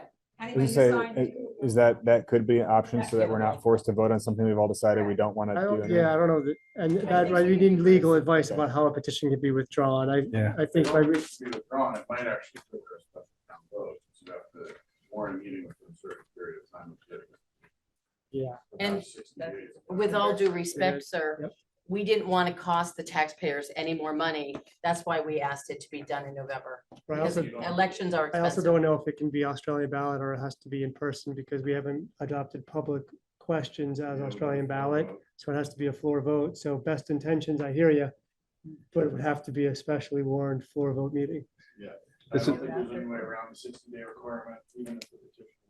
But I have to look at it. Yeah. But especially warrant floor vote meeting, like the meeting we held to move town meeting from Monday to Tuesday, is basically, we go to the library. Well, That's not very expensive, so. we could, yeah.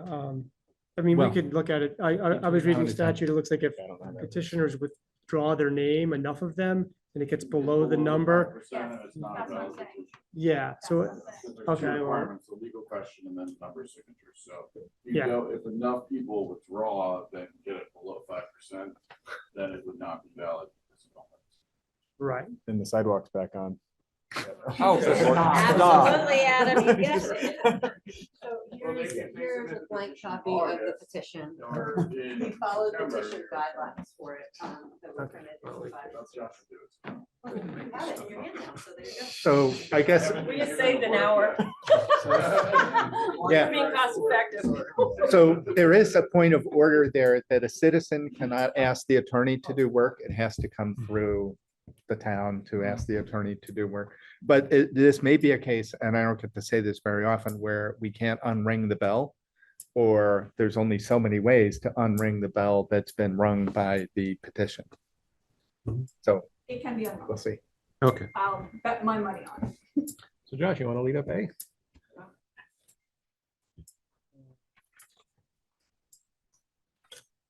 Sure. So this is a discussion about the 3-acre stormwater permit as relates to Greystone Estates. The town in this area is responsible for the roads and the road right of way. There is a homeowners association that's responsible for the rest of the stormwater and impervious surface. I've invited Attorney Rude to speak through this to the select board so that you can better understand sort of some of the legal intricacies of this and how it relates to other stormwater permits that we've discussed in the past. Got a motion for it? Mr. Chairman, I move to find the premature public knowledge about confidential attorney-client communications regarding the 3-acre stormwater permit for Greystone Estates would cause the town or person to suffer a substantial disadvantage. I move that we enter into executive session to discuss confidential attorney-client. Don't Don't do them both. Oh, I'm sorry. You gotta vote I We have don't a move that. second on the first.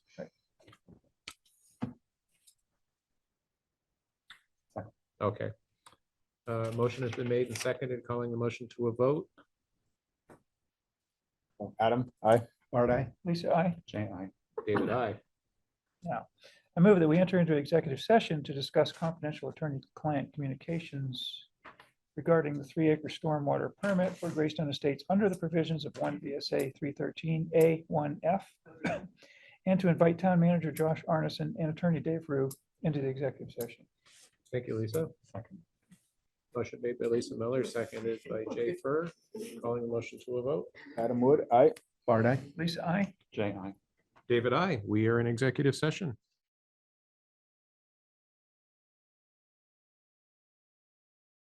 Move to approve the stormwater management agreement between the town of Richmond and Greystone Estates Residents Association, Inc. I'll second. Any further discussion? Not calling the motion to a vote. This is a motion to approve the storm wastewater permit for Greystone Estates. Please Adam, identify aye. yourself and signify your vote. Art, aye. Lisa, aye. Jay, aye. David, aye. I move to find that premature general, oh, sorry, do you want to go on? Do you want to give us a intro to that, or? Oh, we're moving on to item B, which is an update. Will a copy of that plan be available to all of the Greystone Resident Association group? Yeah, I'll email it. Already received it? Just for the sure. I'll email it to him tomorrow. Okay, yeah, it hasn't. The attorneys are going to negotiate or discuss it. so. Great, that's just. Yep, no, I'll email it to the people I've been working with. You probably know the leaders of the homeowners association. Yep. Thank you. Yep. So item B is update on Hillview Heights final subdivision application. So our attorney has an update for us on the status of that.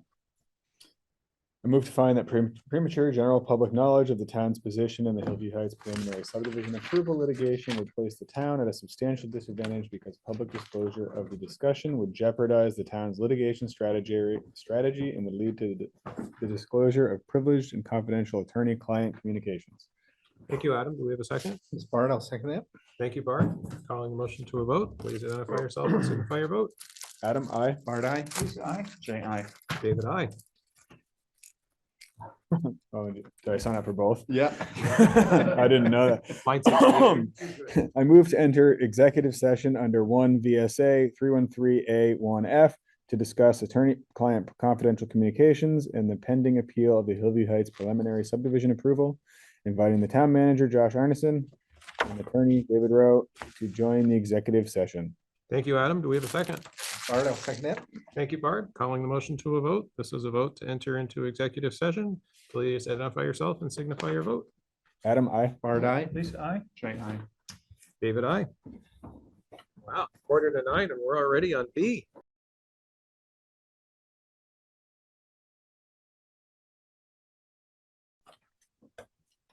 Consideration of making appointments to town committees. No. Before we start, I had a question.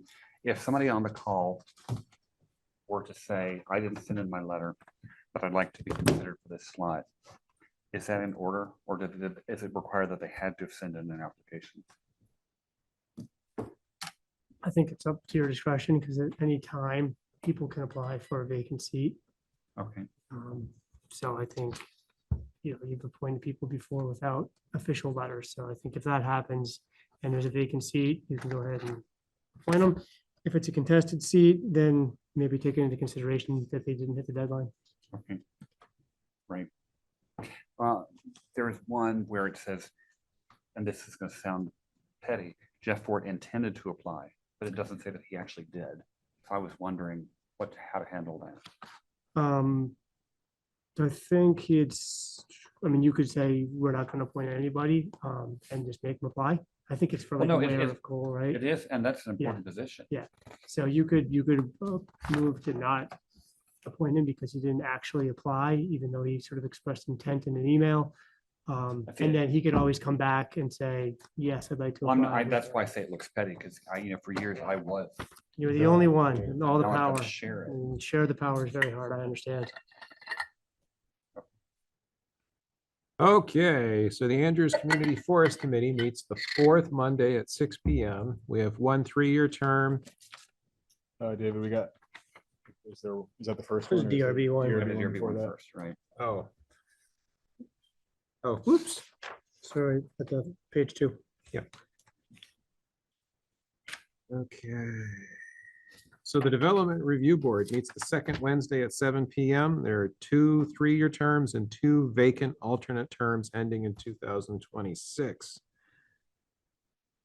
Pedrick Monks applied for a 3-year term. Mr. Chairman, does this mean that there will still be a full seat empty at this point, right? Yes. There's 2, okay. 2 vacant alternate. Mr. Chairman, I move to appoint the DRB Pedrick Monks to a 3-year term. Thank you, Jay. Motion made to appoint Pedrick Monks to a 3-year term. This is an alternate position. No, it's a full it's for full. This is Oh, full. so this would be for a 3-year term. Like, there's 2 3-year terms that are full, that are up right now. Patrick's applied to be reappointed. So I'll leave 1 full 3-year term open and 2 2 vacant vacants alternates. open. Okay. Adam, second. Okay, so the motion is made by Jay, seconded by Adam for Pedrick Monks to a 3-year term on the DRB. Absent any further discussion, calling the motion to a vote, please identify yourself and signify your vote. Adam, I. Bart, I. Lisa, I. Jay, aye. David, I. And we still have 1 open 3-year term and 2 vacant alternate terms for the Development Review Board.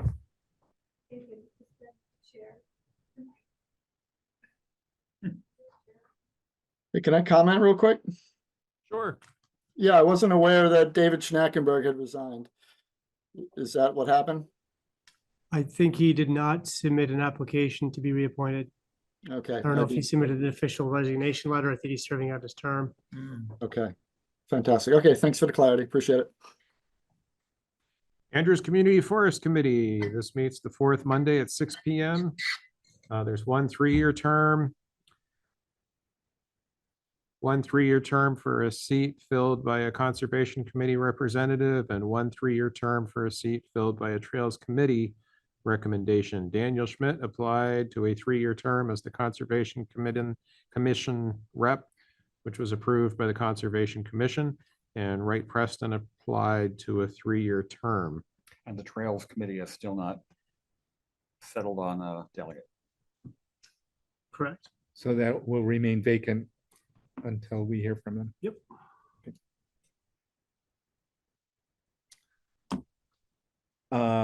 So I move to this Bart, I move to appoint to the Andrews Community Forest Committee, Wright Preston to a 3-year term and Daniel Schmidt to a 3-year Conservation Commission representative term. Thank you, Bard. Do we have a second? I will second that. Thank you, Lisa. I do Motion. want to add that Daniel Schmidt has impressed the hell out of me as far as his capability as a chair. It's really something. Good to hear. So the motion is to appoint to the Andrews Community Forest Committee, Wright Preston to a 3-year term and Daniel Schmidt to a 3-year Conservation Commission representative term. Calling the motion to a vote, please identify yourself and signify your vote. Adam, I. Bart, I. Lisa, aye. Jay, I. David, I. Moving on to the Conservation Commission. The Conservation Commission meets the second Tuesday of the month at 7:30 p.m. There are 2 4-year terms. Bob Galvin and Sam Pratt applied for the 4-year terms. Max Krieger was not interested in applying for another term. Okay. This fills out the Conservation Commission though. Yeah. Mr. Chairman, I move to appoint to the Conservation Commission Bob Galvin and Sam Pratt both to a 4-year term. Thank you, Lisa. Do we have a second? This is Bart, I'll second that. Thank you, Bard. Motion made by Lisa Miller, seconded by Bard Hill, is to appoint to the Conservation Commission Bob Gavin and Sam Pratt to 4-year terms. What did I say? Gavin. Oh, Bob Galvin and Sam Pratt to 4-year terms. Calling the motion to a vote, please identify yourself and signify your vote. Adam, I. Bard, I. Lisa, aye. Jay, I. And David, I. Moving on to the Parking Advisory Committee. This committee meets the 2nd and 4th Mondays of the month at from 6 to 8 p.m. There are 2 2-year terms. Chuck Gilroy and John Rankin applied for a 2-year term. David, this is Bart. I move to appoint Chuck Gilroy and John Rankin to 2-year terms on the Parking Advisory Committee. Lisa, I'll second, and I'd like to make a comment. if I could. Okay. Both of those are really good people on I the agree. Parking Advisory Committee. Chuck in particular, they're both neither good. one's better than the other. They're both great. They're both above average. Yeah, they set. It's a They define it's a what Graham good is. Canyon reference. All our children are above average. Yeah, well, they're not my kids.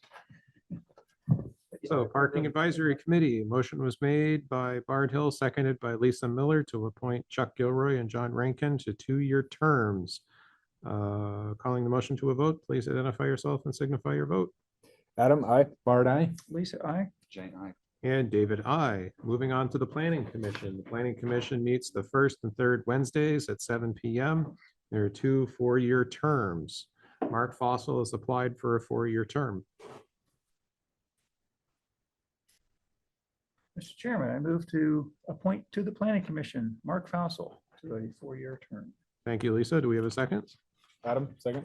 Thank you, Adam. So the motion made is to appoint to the Planning Commission Mark Fossil to a 4-year term. Motion made by Lisa Miller, seconded by Adam Wood. Calling the motion to a vote, please identify yourself and signify your vote.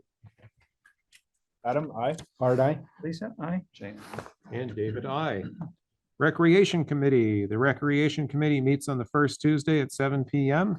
There's 1 3-year term, 1 Huntington resident 2-year term, 1 Bolton resident 2-year term, and 1 vacant term ending in 2026. There is currently only 1 member on the Recreation Committee, Mark Fossil, whose term ends in 2025. There are no applications for the 3-year term starting in 2024. 1 3-year term starting in 2023, and 1 3-year term starting in 2022. 1 Bolton resident 3-year term starting in 2024, and 1 Huntington resident for a 3-year term starting in 2024. If I hear that correctly, does that mean that Mark is the only member out of all of them and Yeah. no one else is applying? That's correct. Yeah. So it's essentially De defunct at this facto. point until more Can I applications. ask a question? Please do. We've got a 3 Parks Committee, we've got a Recreation Committee. We've also got particular committees that pop up, ad hoc committees, I guess, for like snowshoeing and so forth. There's a lot of, and there are, I guess, other recreational ephemeral committees out there too. Should we just have recreation, all things recreation? Well, I go get in the that. banner? I apologize for talking over. No, that's right. The Three Parks Committee does not want to be around forever. Right. And, But the people in it. well, no, have a lot of I opinion. don't know that Denise and Kendra and Mhm. so forth want to, Mhm. you know, be, you know what I'm saying? There's been some discussion Mhm. in your community, whether you want to listen or not, is up to you.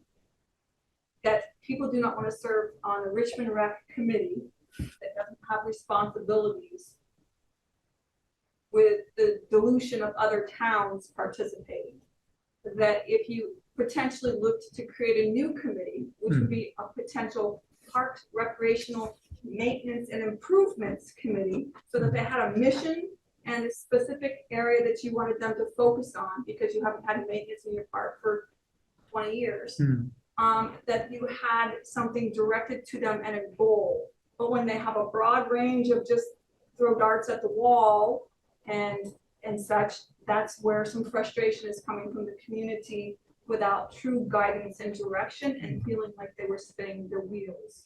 Here, thank That you. is And just I've talk heard that of the myself community. too. You've heard it yourself, okay? So I'm not just making things up. So you can do whatever you want with that, but that's why you're getting some pushback. How long has the recreation committee existed? Anybody know? 6 years or so. 25 Oh, years? wow. It's been around for a long time, All but right. you haven't had a lot of activity. Has So- the Huntington and Bolton person been part of it allegedly for 26 years, or that's the part that's more recent, right? That was mid-course, and my memory of this is they came on board because they were associated with the actual recreational programs, the activities like Which are those rec towns. soccer. There's a difference between having a vote and participating in discussion. They were not ever, in my memory, making any decisions or recommendations on maintenance expenditures. It was, how do we get, frankly, most of our kids together to engage in things, or, so I think it could be rebooted, I think. Yeah. Later on, when the Three Parks Committee was created, there was a discussion of, well, do residents of other towns vote on how we spend our ARPA funds? That was a discussion that I think you alluded to. But it also frankly was, perhaps a short-sightedness that predates us and that we also embrace, of what was our plan for maintenance and operations of all these recreational facilities, fields, et cetera. If you hear former members of the select board and rec committee, there's like a fundraising for a specific thing, like upgrade the playground. And then it all goes away and they just go back to doing like talking to the rec soccer people. So it would seem to me if we wanted to reboot the rec committee with a broader sort of mission and purpose, if you go on our website and say, what is their purpose? I do not recall seeing anything about recommendations about budget or maintenance And that's or the those problem. things. And I think that's the exact problem. So they need a more specific again, mandate, so you they are have something to work through. exactly- I mean, I appreciate the participation that other communities have had in that kind of thing, but if you go to South Burlington and somebody outside South Burlington wants to do their South Burlington rec program, it doesn't mean they're on their committee. So and I think that's where the borderline is. So the rec committee should have been designed to decide what the fees were for in town, out of town, what are the maintenance for the fields, what are all of those kinds of pieces of puzzle, but they've never been charged with that. And so that's why if you have outside communities participate in the committee, you can't charge them with budget Right. stuff. Mr. Chairman, I have a motion. They can't really be accountable. Okay, go ahead. Mr. Chairman, I move that we modify the Recreation Committee and strike the Huntington and Bolton resident seats and replace them with two-year seats for Richmond residents. To just basically make it a Richmond-only committee. Could we include in that motion, as I propose to amend it, to also include a restated mission and purpose of the committee, which could include the ongoing maintenance operations budget recommendations? I will say, if I remember correctly, I'm sorry, there's a long-winded way of getting to the amendment, that we were asked, well, why don't you give us a budget? And mostly what we anticipate from my experience is people asking for things that then go into the budget. So that may be an inadequate communication between the select board and the committee. Okay, I'll modify this then. I move that we modify the Recreation Committee to remove the seats for Huntington and Bolton residents and replace them with two-year seats for Richmond residents, and that we will take action to restate and modify the mandate to more accurately reflect what we actually want them as a committee to do. I will second that amended motion. Thank you. Can we just have discussion? Yes. Think to avoid doing something irreversible. It's not irreversible. We can change it again. No, it's going to piss people off irreversibly, I think. There's no one in those seats. I'm sorry. Sure. Go ahead, go ahead. Okay, but I think we should get their feedback first. I don't see that we're Who's? the rec committee, There's one guy, Mark yeah, Fossil. the people that have been involved in the past. But they're not involved now. Sorry. So, David, I just kind of a have- vicious circle that we're in. Oh, go ahead. That's why. Yeah, I've tuned into a lot of their meetings over the last couple of years, and there is, Sherry Lynn did a lot of work for, on behalf of this town. She's from Huntington, but she did it because it was the right thing for her to do, she felt. And I don't want to see her just essentially cut off. She's right, she's not on it at the moment, but I think they, out of frustration, they have gone their own ways. There has not been continuity. It's been difficult for them to follow through on plans that they've made. It hasn't been given the status, I guess, by this town that they felt it should. So I would observe that seems a recent development because they've been around for 25 or 30 years. And there was not like a consternation. I think it came to a head when the Three Parks Committee was created with a fiduciary like That's a good point. recommendations. Yeah. And I think it called this question of, oh, wait a minute, these things are not being addressed. So my observation is I think the motion as moved and seconded is not incongruous with that, but the implementation of what would that mission and purpose look like could be developed by engagement with current and former members of that committee. Okay, good. Yeah, I think it's a good omen to them that the town is paying attention and trying to make some changes. I think drawing them into that conversation would be the other part of it to do. And I get a good result. To add to that, when the Three Parks Committee finishes its permit and we have a palatial recreation complex here, there and everywhere, and they dissolve, we will need somebody to maintain all that. And that would be where I would see the Recreation Committee having a role. Karen? Like any of your other committees, your committees can invite neighboring towns to participate in hearings and meetings. And I think that's the avenue to go versus having them at the table and make decisions. That's the difference. You don't have them sit on any other committee in your town to make decisions for your town. And I'd like to refresh everybody's memory. The Recreation Committee has had a budget for the past 3 years, has not spent their full budget. So to say that there was no budget and they had no ability to spend it, they had a maintenance budget that they chose not to spend, and they chose not to do maintenance. So I beg to differ with the discussion of the fact that budget is the only reason and that's driven some kind of decision here. You've had Huntington and Bolton participating in your decision-making process with your budget the past over 3 years. And I really think that's what your community is saying back to you is we're not okay with that. And you should have a bigger budget for maintenance, which you're making this Three Parks Committee come up with and using recommended ARPA funds for years to come on those maintenance features. So part of your Three Parks Committee has to come forward with any new project they have for you or any maintenance project is also to have a budgeted amount for future maintenance. So you've already charged for it. Right, You've already that's a charged them mandate with they're doing that. complying So with. the whole budget thing, I just wanted to refresh your memory. That your rec committee has had a budget. They've chose not to use it. They can say they didn't know about it, but I've known about it for the past, ever since you put it into place. So I don't know why they want it. Well, thank you, Karen. Good point. Any more discussion before calling the motion to a vote? Calling the motion to a vote, please identify yourself and signify your vote. Adam, aye. Bart, aye. Lisa, aye. Jay, aye. David, aye. And there's no motion because Mark's already on it. Here.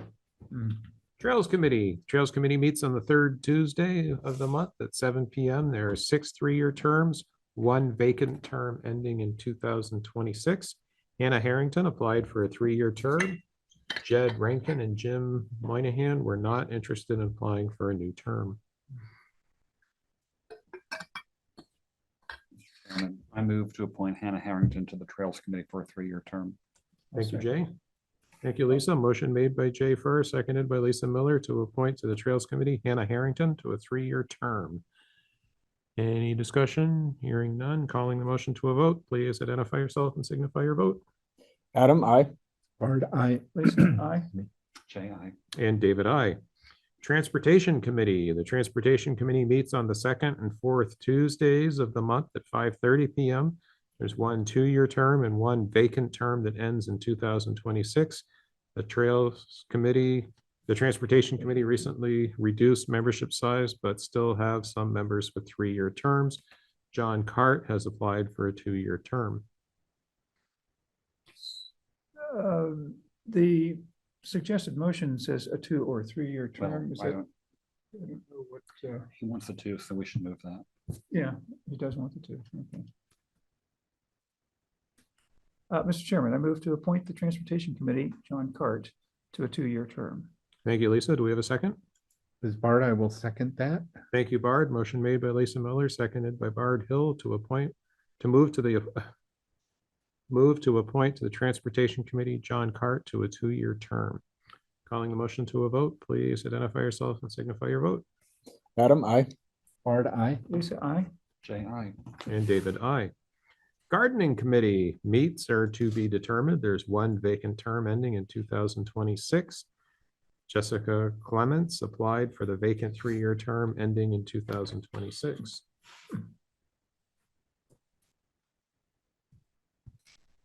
Bueller. I move to appoint to the Gardening Commission Jessica Clements to a 3-year term ending in 2026. Thank you, Adam. Do we have a second? This is Bard, I will second that. Thank you, Bard. Motion made by Adam Wood, seconded by Bard Hill to appoint to the Gardening Committee Jessica Clements to a 3-year term ending in 2026. Just had a question, how many people are on that committee? If we appoint Jessica, 1. No, No. no, there's like, It's, there's, I want to say 5. Okay. There That was are it. 1, 2, 3. Not important, I was just curious. No, there's 5 currently. so Oh, okay, there's Jessica one makes the vacant 6th. term. Gotcha. So, okay, I'm sorry. Thank you. Okay, calling the motion to a vote. Please identify yourself and signify your vote. Adam, I. Bard, I. Lisa, aye. Jay, I. And David, I. Housing Committee. The Housing Committee meets the 4th Wednesday of the month at 5:30 p.m. There are 3 2-year terms, 2 vacant alternate 2-year terms. Andrew Mannix, Mark Hall, Matthew Parisi, and Nick Blanchette applied for 2-year terms. So we have one more than we have seats. We would have to basically pick somebody to be a vacant alternate, an alternate instead. Good point. Yes. Can they be permitted to do that themselves, to define which ones, or? do we need to- I think it's on us. Okay, it needs to be decided. I would definitely want Mark Hall to be, because he's the chair, as I recall, to be one of the full-time ones. I would too, yeah.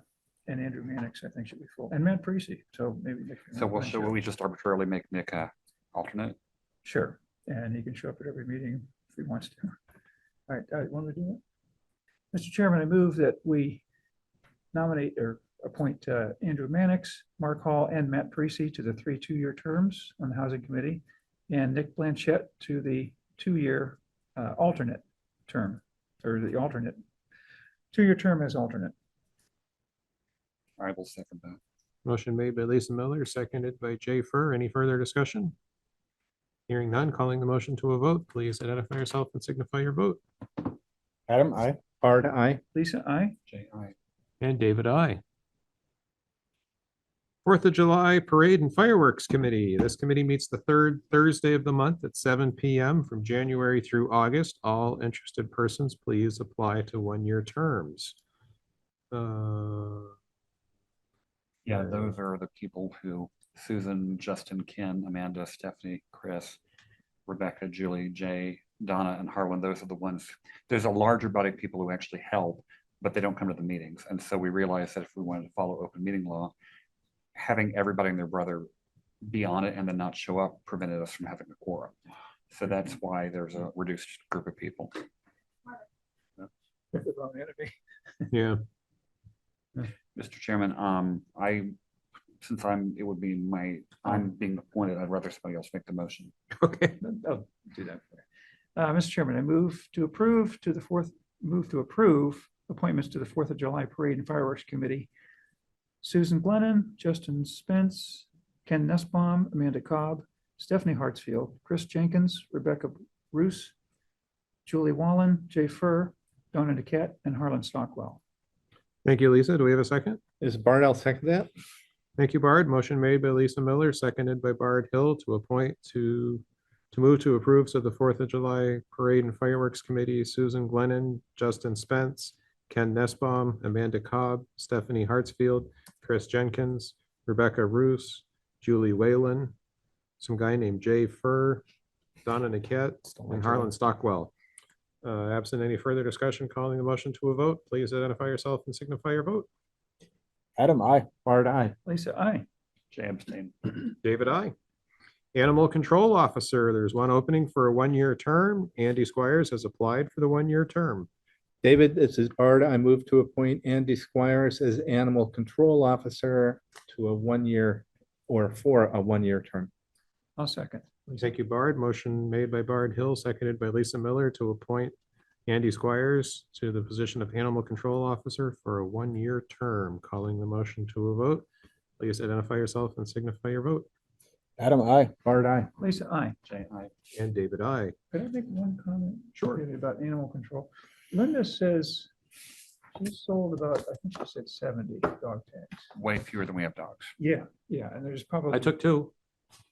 Really? Did you buy them or did you take them? I just took them. That's important. Linda, look. Yeah.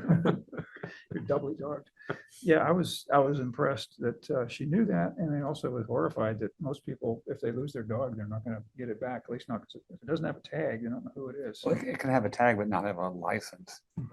I think part of that. Yeah, I mean, you could have PetSmart just get a tag. One of the details, I think that the rabies requirements have changed and not the actual vaccine requirements, but the documentation requirement at some point in the last number of years where the vet has to annually indicate that the dog is up on its vaccine. Rabies. You don't have to Especially get the a rabies vaccine vaccine. annually, but you have to have it certified.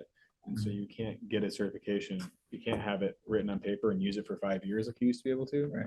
And so I think that well, good in intent has made it kind of a tougher barrier for a lot of people to Yeah, jump through. it could be. I mean, so see an untagged dog, Yeah. it's maybe not protected I think against that rabies the- either. The intent might have been good, but anyway. Backstory. Have we voted on this? I didn't think so. So calling the motion to a vote, please identify yourself and signify your vote. Oh, yeah, we did vote on it. We did vote on it. Yeah. we're No, down just to fuck. energy. Andy, we did. We're on to energy All coordinator. right, you asked afterwards. Okay, Yeah, right. so I didn't- Okay. yeah, because I didn't want to interrupt. Energy Coordinator, we have one opening for a 1-year term. Jeff Forward intended to apply for Energy Coordinator. What does that mean? I'm making a motion that we inform Jeff or request Jeff to actually apply, and we will consider his This appointment. is Jay. I'll second that. Okay, so the motion is to encourage Jeff Forward to apply, so we might appoint him. Calling that motion to a vote, please identify yourself and signify your vote. Adam, I. Bart, I. Lisa, aye. Jay, aye. David, I. So Jeff, you're strongly encouraged to apply so we can appoint you. We know he's qualified, so. Should we give him a page requirement on his letter? Kara. The Town Center Committee, the Town Center and Library Building Committee is full currently. You recently expanded that. If you would like, I am no longer on the ARPA committee. I'm interested in that committee, and I know you have to warn it. So if you want to warn that at your next select board meeting, that you're willing to expand that committee, I will apply. Oh, thank you. I think, Over 30 years experience. I think we can, construction and finance. I think we can, I don't think we do it now, but I think if you. I mean, we apply- just if you- reconstituted the Yeah. recreation Okay. committee. I think if you apply, we can just apply and we can expand it and. I think we On can your just do next it right meeting. now, Lester. I can verbally apply right now. Good. We know who you And are. do we have an open seat or is it completely What's this for? We have town like a center? I think we've got town report you swear on. 6 members right now, It's 6 now, yeah. We so you could expanded to 6. expand it to 7. So we have a slide. I make a motion that we expand the town center and library committee to 7 members and appoint Carol Bounty to a. 2-year term? Is it? One. 1 year? I don't even know. I think, if I they're think all one's terms. kind of the finish line to a one. You're either to in a- or out. To a 1 year. To a 1-year term on said committee. Okay, so the motion made by Adam Wood is to expand the town center committee to 7 and to appoint Carol Bounty. Was there a second? Second. Seconded by Bard Hill. Calling the motion to a vote, please identify yourself and signify your vote. Adam, I. Bard, I. Lisa abstains. Jay, aye. David, I. Tree warden. There's one 1-year term for one deputy for a 1-year term. Caitlin Littlefield applied to the 1-year term. Matt Leonetti would like to continue as the tree warden, deputy tree warden. Mr. Chairman, I move to appoint the tree warden Caitlin Littlefield to a 1-year term. Is Bard, I second that? Thank you, Jay. Thank you, Bard. Motion is to appoint Caitlin Littlefield to the tree warden for a 1-year term. Please identify yourself and signify your vote. Adam, I. Bard, I. Lisa, I.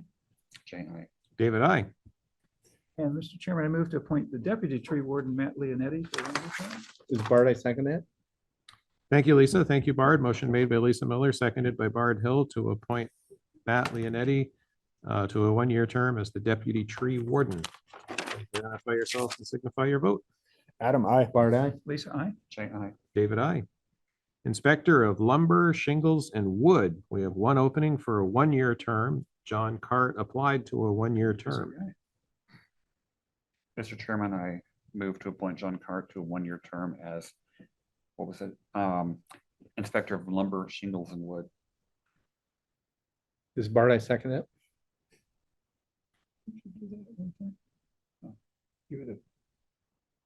Oh, Adam, I. Wait a minute. There's a mistake. It's- He it's was a copying typo. and pasting. Yeah. Andy Squires is not applying. John Cart. He's accidentally playing. Sorry about that. So the motion is to appoint John Cart as the Inspector of Lumber, Shingles, and Wood for a 1-year term. Who made the motion? Jay made the motion. Who seconded it? Bard seconded it.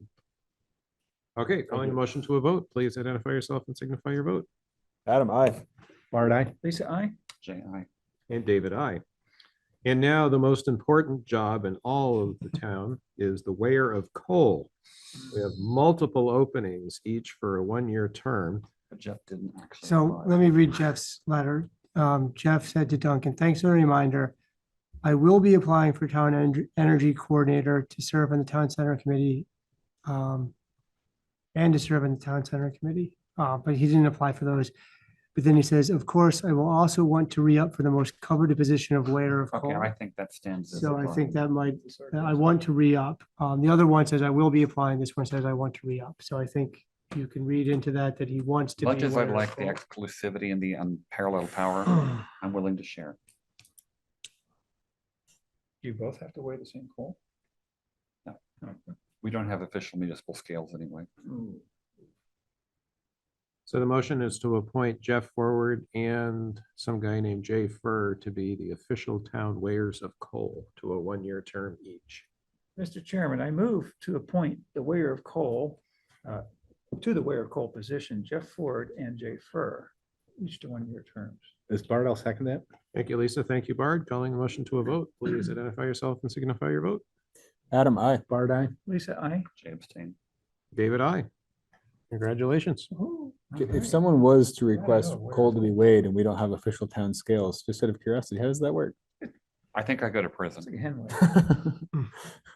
What's a No, I handweight? thought about, I did some research to find out what it would take to get official municipal scales. The cheapest I could find was $349. That was 4 years ago. So I was gonna say, it probably only takes money, right? It's just, Yeah. yeah. Cool. Richmond Rescue Board of Directors Liaison Representative. There's one opening for a 1-year term. Amy Wardwell applied for this 1-year term. Mr. Chairman, I move to appoint to the Richmond Rescue Board of Directors liaison and representative Amy Wardwell to a 1-year term. Thank you, Lisa. Is Bard, I second that? Thank you, Bard. Motion made by Lisa Miller, seconded by Bard Hill to appoint to the Richmond Rescue Board of Directors Liaison Representative position, Amy Wardwell, to a one-year term. Please identify yourself and signify your vote. Adam, I. Bart, aye. Lisa, aye. Jay, aye. David, I. You can go last if you want. Chittenden County Regional Planning Commission Board of Directors, Bard Hill has applied for a two-year term. Thank you, Bard. How many years have you been on that? Not sure. Lots. More than 2 Yeah, 5, 6, terms. 7 years. Ooh. 6. It seems to suit you. You seem happy about it. Are you sure you want to do this one and not the next appointment? You're right. We should make him do it. I move to appoint to the Chittenden County Regional Planning Commission Board of Directors, Bard Hill, to a two-year term. Thank you, Adam. Thank you, Lisa. So motion made by Adam Wood, seconded by Lisa Miller to appoint to the Chittenden County Regional Planning Commission Board of Directors, Bard Hill, to a two-year term. Please identify yourself and signify your vote. Adam, I. Bart abstain. Lisa, aye. Jay, aye. David, I. Deputy Town Health Officer. There's one opening for a two-year term. Is there one of those in this room? Mr. Chairman, I yeah. move to appoint Lisa Miller as Deputy Town Health Officer. Adam Wood, second. Motion made to appoint. No, I wouldn't actually do that. I will vote nay, Lisa. Unless you actually want it. No, I mean, if you actually want to do it, I don't it's have not. any- It's He is the health officer. I'm the health officer. It's pretty thankless. I thought I so. probably, and realistically with all the But other you stuff. seem healthy. I mean, is it because of that? That's how that works. Yeah. I suck all the health out of the town and no, it's pretty thankless and ends up being like in big spurts of a lot of work and then nothing. Yeah. I honestly I probably think- won't apply for it next year based on other stuff. Yeah, other right now I comments. don't need any more, and I'm Yeah. retired as it is, so. Okay, There's a lot of like middle of the I'll night. withdraw the nomination. But thank you, I appreciate the comment. I haven't recruited anyone for this at all. It never I guess even- you're stuck with it. it I mean, never- I guess you're. Well, I guess I'm the actual health officer, not the deputy, but it never Oh, occurred to deputy me that I health should officer. be recruiting someone. Is So that you something I think should be doing or just word of mouth? I don't For know. a deputy or Keep doing for, it forever. Yeah, exactly. for a deputy or for a replacement? Well, both, but I'm not up for, I think it's a two-year term, so I'm not up for replacement until next year. Yeah, I think, is this one where if we don't have one, it reverts to the select board chair maybe? Oh, God. I'd have to check the statute, but there is, it That's does, fine. it That does, sounds right. I think it might. Whatever. Jim was saying. So you could Okay. look to Moving see on. if there's anybody interested. That That'll could be at least get helpful. one other person to help me. It is a reasonable idea, though, to try to recruit Yeah. somebody Yeah. it as also a successor to be the not deputy, actual town health officer. What's the service officer? Service officer is something I think that Martha Lang used to fill in for us, but it was very low duties. She said she would do like one thing a year. I think that, what is it? United Way ends up taking on Right, most. notionally, it's pairs, town rest and Yeah. stuff with social services, Okay. Right. Okay. which there is plenty of. Yeah. Yeah, so not having a service officer, there wasn't a tremendous amount of work, so I don't know that we need to stress too badly about that. Emergency Management Director. We have one opening for a one-year term. Town Manager Josh Arneson has served in this role for the past 5 years and is willing to serve again. David, this is Bard. I move to appoint Josh Arneson as the Emergency Management Director to a one-year term. Lisa, I'll second. Thank you, Bard. Thank you, Lisa. This is a motion to appoint Josh Arneson to the Emergency Management Director for a one-year term. Please identify yourself and signify your vote. Adam, I. Bard, aye. Lisa, aye. Jay, aye. David, I. Chittenden County Regional Planning Commission Transportation Advisory Committee. Town Manager Josh Arneson has served in this role for the past 5 years and is willing to serve again. David, this is Bard. I move to appoint Josh Arneson to the Chittenden County Regional Planning Commission Transportation Advisory Committee, AKA TAC, to a one-year term. Thank you, Bard. Do we have a second? Adam, second. Thank you, Adam.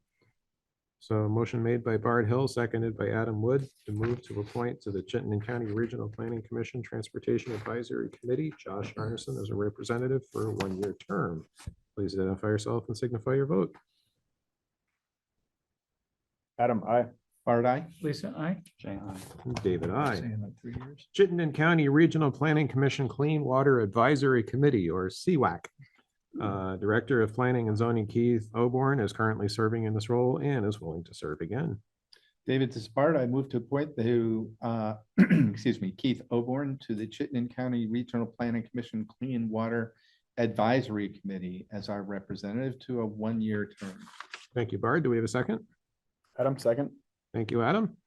So this is to move to appoint Keith Oborn to the Chittenden County Regional Planning Commission Clean Water Advisory Committee as a representative.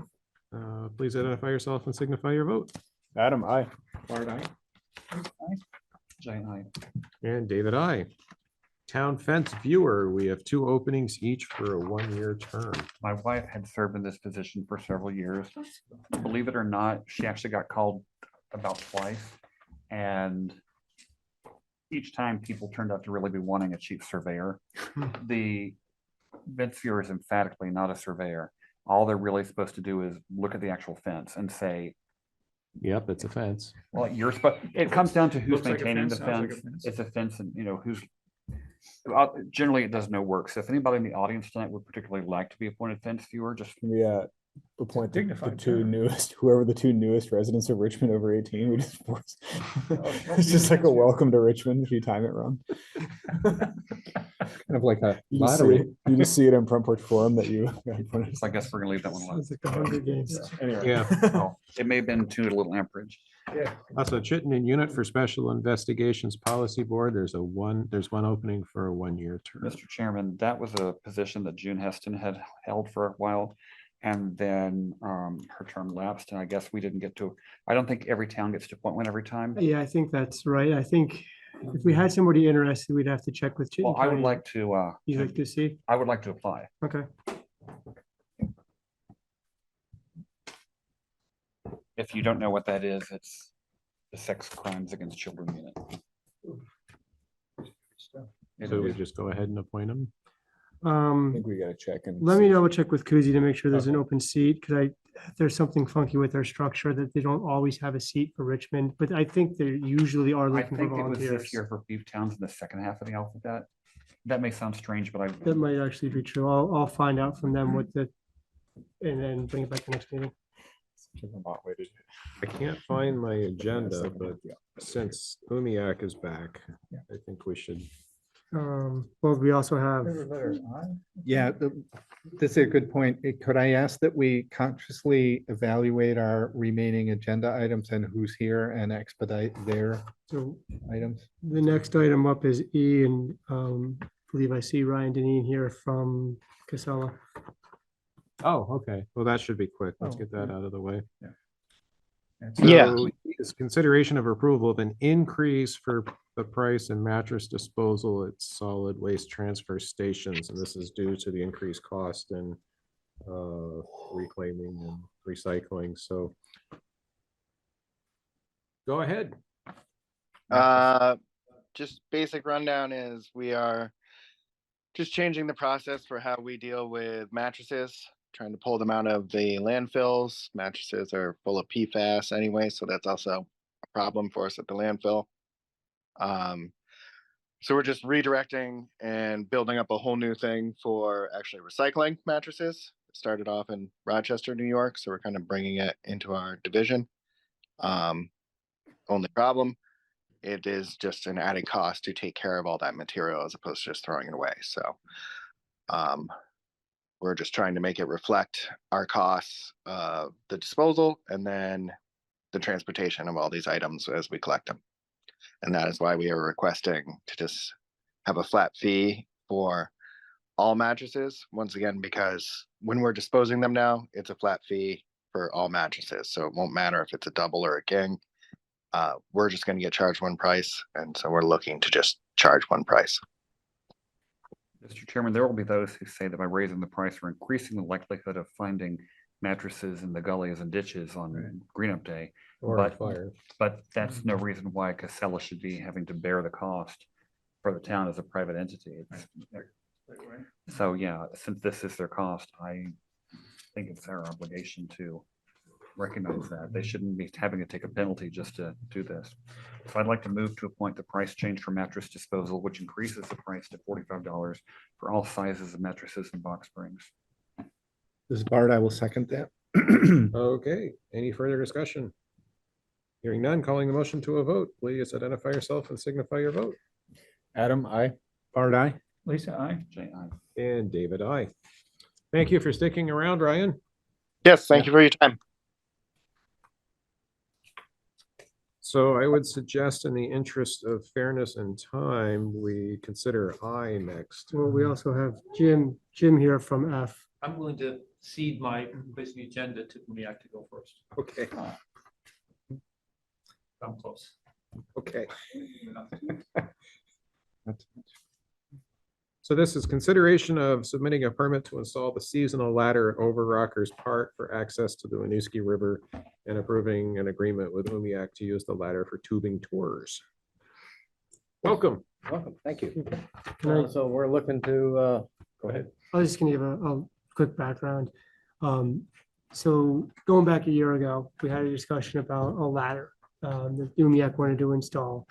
They wanted to install it, use it for their tubing patrons. Our insurance asked that they be responsible for everybody on the ladder. Their lawyer said, we can't indemnify the town against everybody on the ladder, so other people can use it.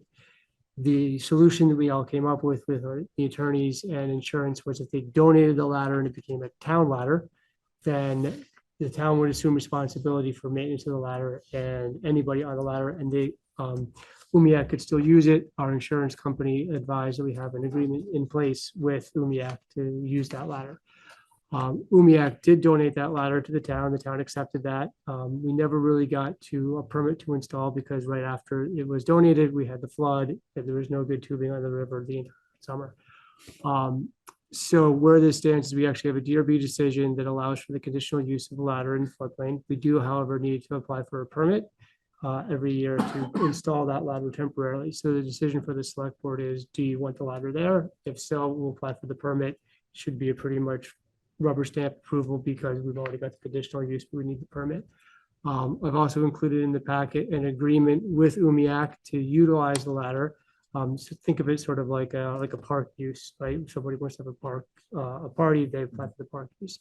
Our attorneys had initially suggested $500 fee for that, considering there'd be maybe some wear and tear. We would charge somebody to use the park. So I did include that in the agenda, but then in further conversations with, I think it's Haley over at Umiak, she reminded me that in the donation last year, Umiak said that they would take care of maintenance of the ladder and also provide $15 tubing tours to Richmond residents. So I provided a second agreement, a second version that removes the $500 fee in consideration that Umiak will maintain and repair the ladder if there's anything that goes wrong with it and provide the discount on tubing tours to Richmond residents. So those are the two agreements before you in the decisions on the permit. Perhaps you have something to add, but I kind of had a nutshell. I think to you sum it up really in. covered it quite well. If anybody has some questions for me, I think that covered it. Yeah, Josh, I think without the ladder, we're getting a lot of erosion. Well, so it's a steep bank, and so some part of the consideration was people have to scramble up the bank, and that could cause some erosion. It also makes a little bit more of a dangerous situation. Also, I think part of the ladder solution was directed people really towards the trail that we wanted them to use. There was issues in the past with using the wrong trail. This ladder guides them right to the trail that will be marked by Umiak to get back to Overrockers, which is where their car will be parked. I will only notice somebody's been down around that area a lot. It's a really pliable bank. It's silt, you know, it's moving It's around, nothing stuff solid, yeah. falls in. So in my opinion, the ladder steps, whatever we call them, is a prudent thing to have in terms of reducing unnecessary erosion. The bank's always eroding and moving around, but Well, we'll do unnecessary that. erosion from foot traffic. If that makes sense. Definitely gonna help that immensely. So this is Bart. I move to submit a permit application for installation of a seasonal ladder at Overrockers Park to be used to exit and perhaps enter the Winooski River. Adam, second. Bart, Ray?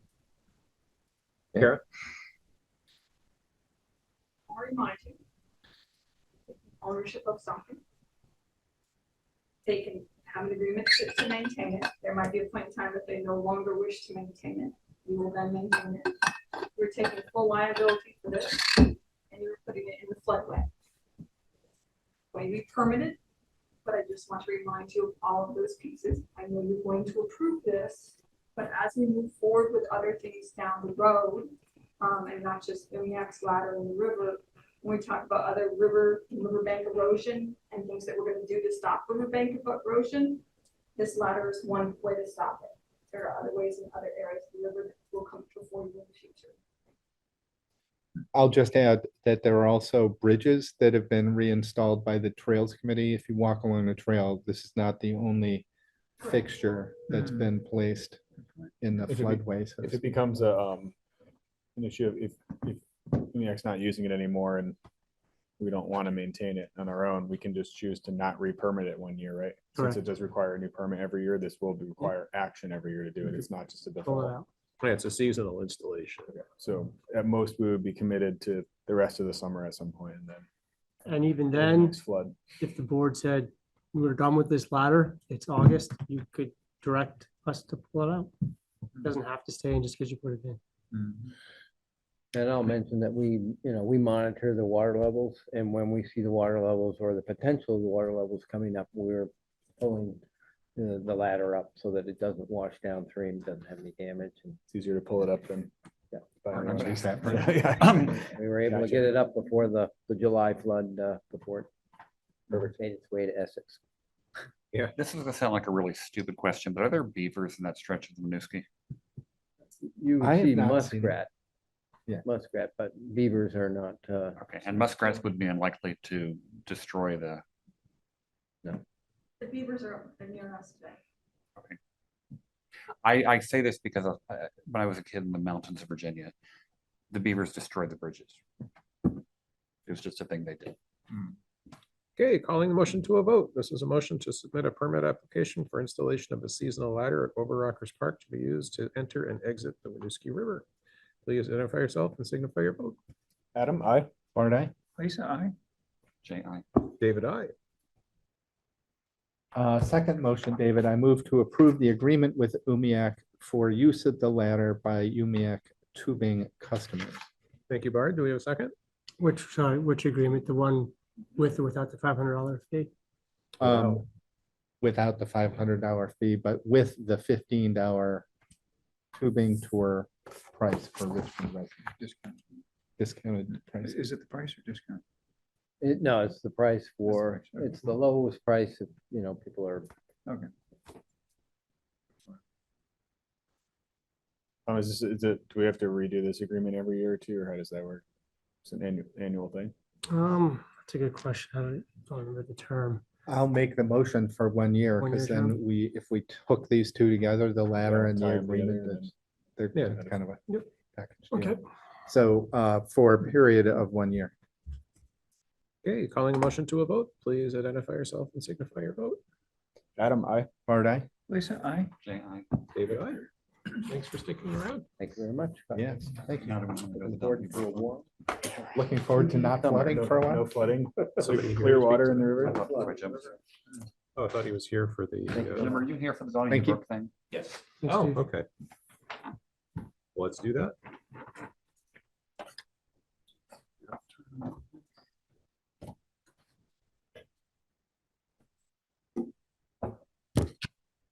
Josh, Mhm. is there an extra power cord over there somewhere? Not, I mean, just to Are you go- like, defunct? The one in, maybe the one in the, you need like a Well, power I cord. can't even open a computer, it'll die, because it's. Do you it's need like an extension cord or a power I cord? just need, I need for the power. computer? I would check the laptop and Okay. We'll do Yeah. We're moving to F, consideration of approval of a request to You know use what? up to $10,000 Well, from if there's no one conservation, there, the I might have one in my Conservation office. Reserve Fund as a match for a grant for an engineering study of Donahue Brook. Jim Feinstein, representing the Richmond Land Trust. We've submitted the application. It's been approved by the Conservation Commission. I think we're all familiar with the background and the flooding that's happening at the Meadow at Willis Hill, and now going through a secondary culvert and flooding more than 6 acres of the Farr family farm and threatening the railroad embankment. And Richmond Land Trust is a private property owner of the parcel. We've worked with the state to see if we can get approval to try to rectify the situation and put the brook back in its historic channel. The state, through the Agency of Natural Resources, indicated that they would support us with a proper study. And we're working with the Friends of the Winooski, which is a nonprofit, but which has access to state grant funds on a 50% match for a proposal. We've received 2 proposals. It will be in the neighborhood of $17,000 to $20,000 for the engineering study. And that's why we're here this evening. So I know what's happened, but I don't know the story of what's been done to try to mitigate it. And I'm a layman, so excuse me. But if the state redid the culvert on the interstate and the state redid the culvert on Route 2, is it logical to conclude that those had a determining factor on the rerouting of the water passage? It is, you're correct, it's our contention. The brook was breached in the July downpour and flooding.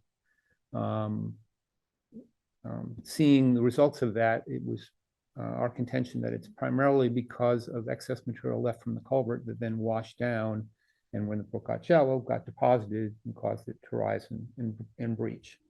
In addition, perhaps the removal of a settlement pool that was at the end of a culvert that was taken out into reconstruction. I know that there is concern that we're using town funds when the state is responsible.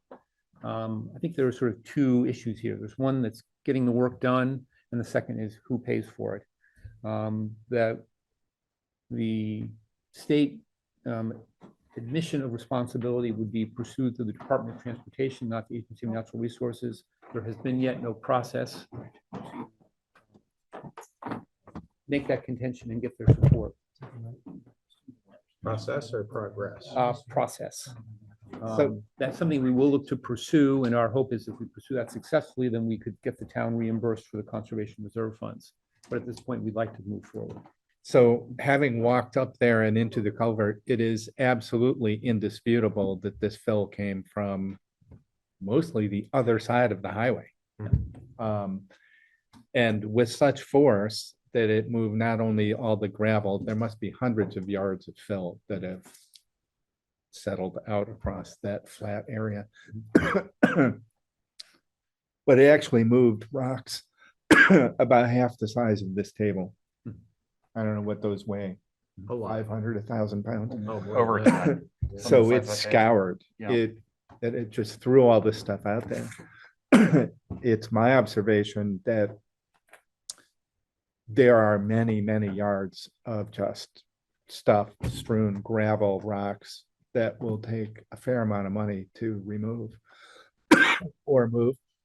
And I guess what I'm not sure of is what the legal path is to hold the Agency of Transportation responsible for fill that came from their construction or site, not just floodwaters, but the actual gravel. You know, if water comes from my uphill across my property, downhill to your property, it's one thing. But if on the way, it took away all my gravel and washed it onto your property, does that not seem potentially a liability of the person who put the gravel there in the first place? And I guess that's the legal question, and who pursues that? Well, if we get past the study, first of all, it's not a given that the study will conclude that the brook should be placed back in its channel, or perhaps more likely that if we do that work, how sustainable that will be in terms of future flooding. So those are questions we'll have to address. We are hopeful that the study will conclude, based on preliminary analysis, that the brook can be cleared and we can put the brook back in its historic channel. At that point, we would need to understand the scope of that work and the cost of that work and pursue the funding. I think that's the point when we definitely will approach the state, because we'll have the background work to scientific work to make that happen. So David, I observed that the injured party is not just the land trust. For those of us who have observed the standing water on farm fields owned by 2 different farmers, with the diving ducks I don't know what the minimum depth for a diving duck is, but I'm guessing it's more than a foot. It's more than a duck. There is a lot of standing water there that renders those fields now unusable. As I understand, in the former channel, it went down towards the railway and then paralleled the railway and under. But now it dumps over onto, this is according to one of the FARs. Yeah. But now it just sits there and renders portions of those fields unusable, which arguably is Large portions. some level of damage. Acres. They would certainly want to return it, I think, to its original source in some fashion or, path. So I'm just struck that it seems to me that there are several layers to this in terms of who's at fault and who's harmed and what the cost for planning the mediation or intervention is and what the cost of following through with the intervention. I mean, it looks to me like it's days of large trucks and bucket loaders if somehow we sought to move hundreds of yards of fill. Yes? I'm not, potentially, yes. Everything you said is correct. In terms of from the point of view of the Richmond Land Trust, I mean, his certainly limiting the use now of the sledding hill, which we established as a public resource, and want it resolved. Beyond that, we are a nonprofit organization supported only all volunteer through member funding and do not have the means. We're willing to step up as the landowner. We are the ones who need to sort of initiate and shepherd the process for this work to be done. It's on our property. So we're trying to do that in the most efficient and expedient way that we can, which is why we've taken this path. Clearly, there will be a much larger expense, and then there will be, an ability. The work's not going to happen this year, no matter what. The forests have lost the use of that farm, those acreage, for this year. We're hopeful that for 2025 we can put it back in service, but really an engineering study starts the process. Has anybody asked the Agency of Transportation that employs engineers to come up with a plan to address the problem that was created by the flood of their fill? I know they're gonna be doing construction there again at some point, because they only did half the culvert. Yeah. I think that they finished that culvert construction. The northbound. They've only done the north. I'm not even talking construction, I'm talking the engineering guys, the guys who planned where to put the fill, now plan to remove the fill where it ended up and put it back somewhere else. I might comment, this is the same agency that we had to meet with something like 6 times to get them to agree to have 5-foot shoulders on Route 2. And eyes open, but recognizing that the first step in a long journey is the most important step. So are you thinking we should not make this motion and approve it because the state should be doing it? I don't want to make the motion without some recognition of that. Okay. I just think that when you start to go down the road, it's like, oh, so now it's the Conservation You're right. Commission and grant funds, and the grant's got to pay for it. When arguably, Mary Hool made this comment earlier today, that if it started with the Agency of Transportation. I don't know if Chris was trying to chip in or what. He might have something to say, but Chris, if you were trying to chip in, you were coming through as a little tiny squeaky voice. It sounds like you have 3 jurisdictional agencies involved in it, the state, the Agency of Agriculture to deal with the farmers, the Agency of Transportation that, from what I understand from this conversation, caused the original issue. And then you have the Agency of Natural Resources, who actually has the stream engineers and river engineers to do the design that Bard was talking about. It wouldn't be, I don't believe, the Agency of Transportation.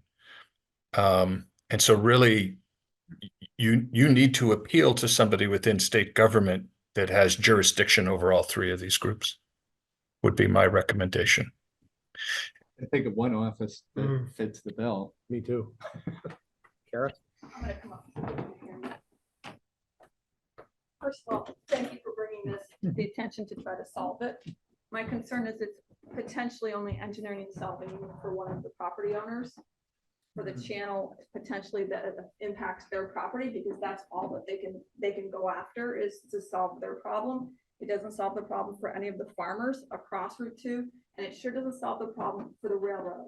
And if there is no outlet for the water. What's happened is they've rerouted where the water should be going, the culvert should be going to, and to the path that it takes to get to the river underneath the railroad, because you have to go under the railroad to get to the river.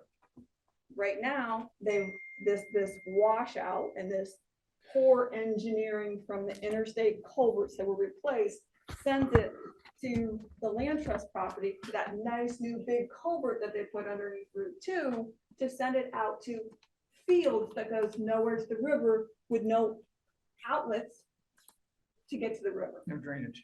Correct. No culverts going underneath the railroad to get where it needs to go. The problem being is this grant is limited to the Richmond Land Trust applying for it and using conservation funds to fix potentially I'm going to stutter for 1 second. Remediation, thank you, David, for that area.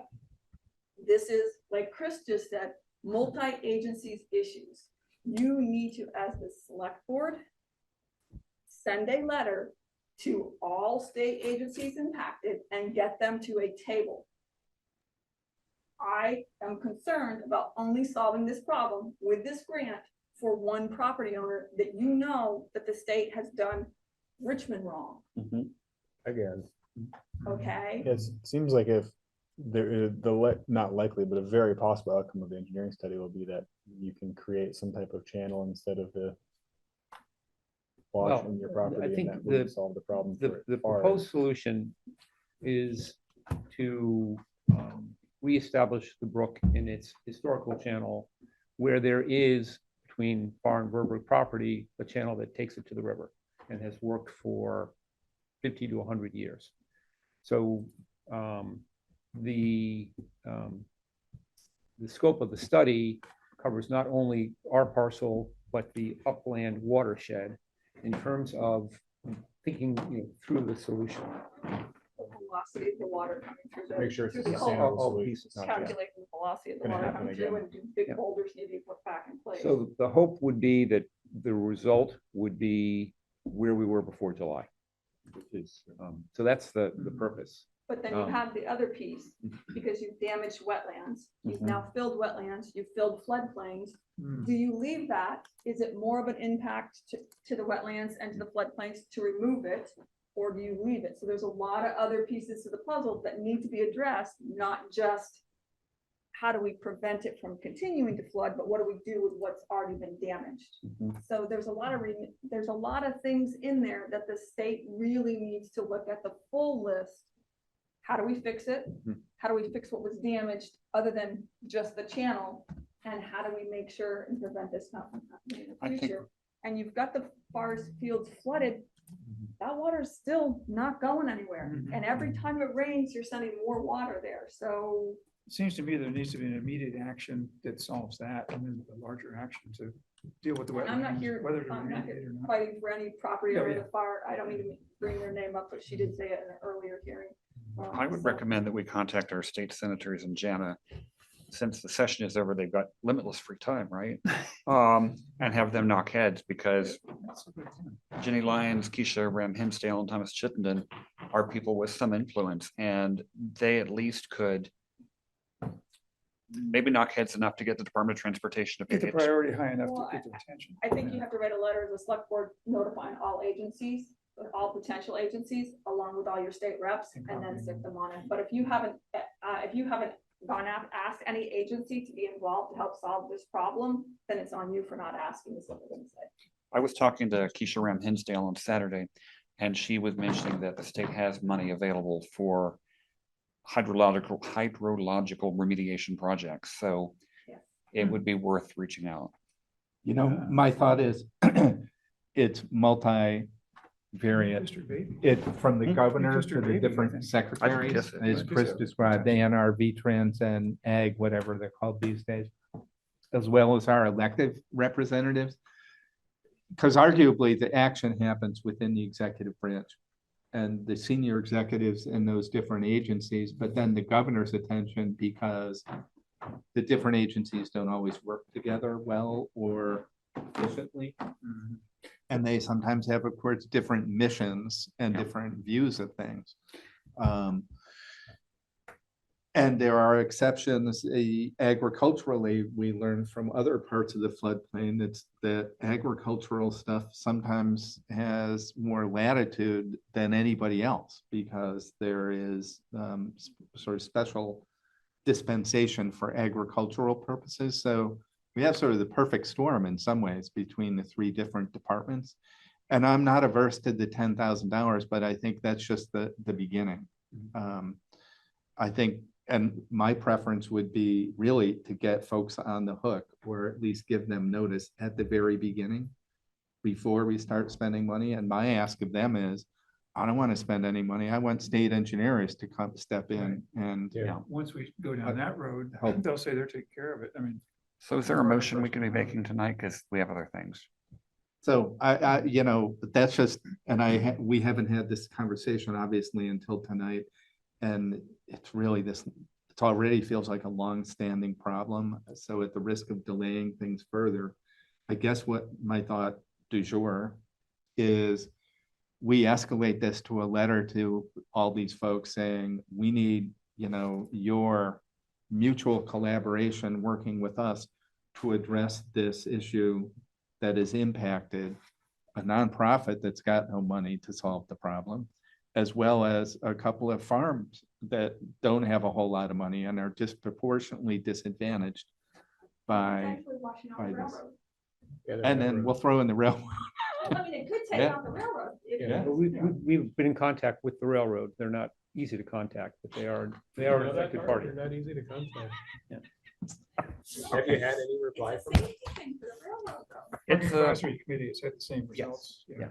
And some folks will remember there was a time, what year was it that Economic development. the railroad actually washed out? What year was that? 83, 84. And Williston. Amtrak might want to know that. So that's what I'd ask is that we bring, if it's unfortunate, but I would recommend we table this into our next meeting. And in the meantime, follow up with a letter and make a phone call and see what we can get from a commitment from the governor's office. Yeah. Because if to your point, Jay, we met like 6 or 8 times over how many periods, like a year or two with the Agency of Transportation to get the left turn signal and some commitment for wider shoulders. It was over and over and over persistent. I think we want to move faster than that because there's ongoing damage to the farms, unlike Route 2, which was just sitting there in its current state. And the governor wants to be reelected. So you have 3 agency secretaries you're going to be sending the letter to. One of the agencies caused the damage. 2 of the agencies probably one of the agencies is sympathetic to the farmer, and the other agency you got to get permits from, or they got to do the work. And there's really only one person that can bring those 3 agency heads together and ask for a plan. And that's the individual that Bard mentioned. And so as a former secretary, your highest priority is to solve these letters that come in from the governor's office. Yeah. All the representatives CC'd on it. Yeah, Thomas Chittenden actually did help us with the Route 2 debacle. I mean, we eventually got him It is involved. helpful. Yeah. Because, yeah, but I mean, there's the 2 branches and we want to, at least for the moment, leave the 3rd judicial branch out. Yeah, yeah. And we should copy the railroad and Amtrak because they have a vested interest. And I think we start with these, you know, because we're really looking for the executive branch to step up, step forth and be recognized. And it's always important to be specific in what you're asking. What is the town asking? What are all the elements? Cara mentioned a couple of them, but what are all the elements that you want the state to remediate and to make right? So Josh, David, maybe meet with Jim to craft the letter to make sure we capture some of the ideas. So I'm gonna, I have no time this week and I'm out next week. So if you want to get it done before next meeting, do it without me. I'm sorry to say that, but I don't have the time right now. David, maybe you and We I, knew we'd reach a Jim. limit at some point. Yeah. I don't think it has to be incredibly long. It's like a page, page and a half, but like, here's what happened. You're gonna have a better grasp of the facts, I think, than I will. But to articulate that there are 3 different agencies or entities within state government that have a role, and we're really looking for this not to take 5 years, which it might on its own time. And please include photo imagery. Those tell a lot of the story. And include some ducks. The little Somewhere there's duck butts footage of- sticking up are like No, I'm serious. illustrative. That- Yeah. The photo imagery does a lot to somebody who can't visualize things. And so that only postpones this. I don't know, it's sort of awkward. Jim, what do you think?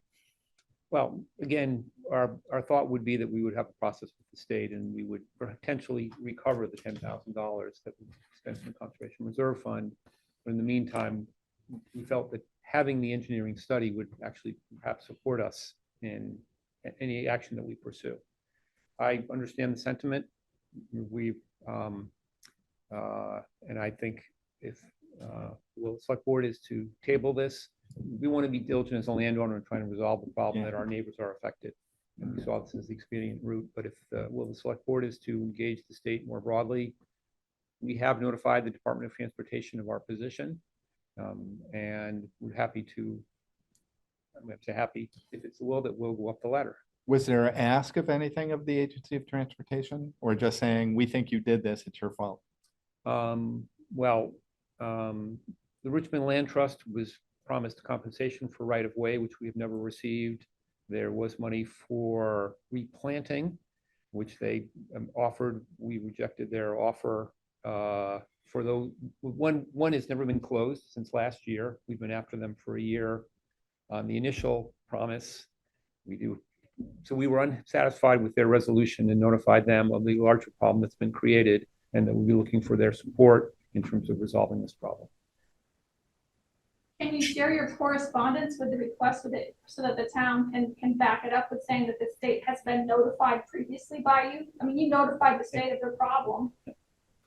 You need to have that documentation to say, hey, somebody notified you 3 months ago and you've done nothing. Here's now the select board having to get involved to solve a problem that was caused by Agency of Transportation, and ANR is now requiring permitting for the work. Do you have any, if you have any correspondence with the ANR, also provide that so that you can back it up that now multiple agencies are involved and it's requiring the town to spend unnecessary funds. Well, so let's pick up the pieces. I think we have emails and I think it's coordinating a time, whether it's in person or virtually, to start crafting a letter to the suspects we've identified.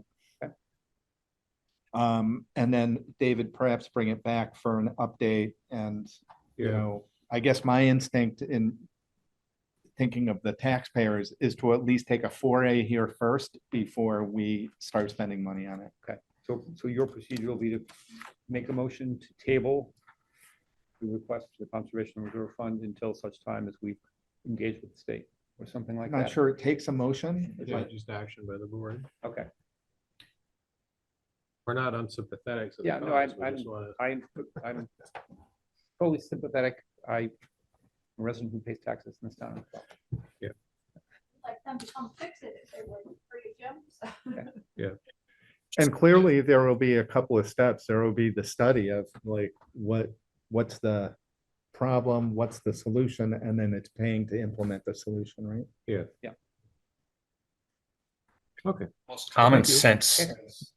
The most common sense way to solve this issue is to have the Agency of Natural Resources design the work that needs to be done for the stream, because they're the permitting agency. So if they design it, it's going to meet permit conditions.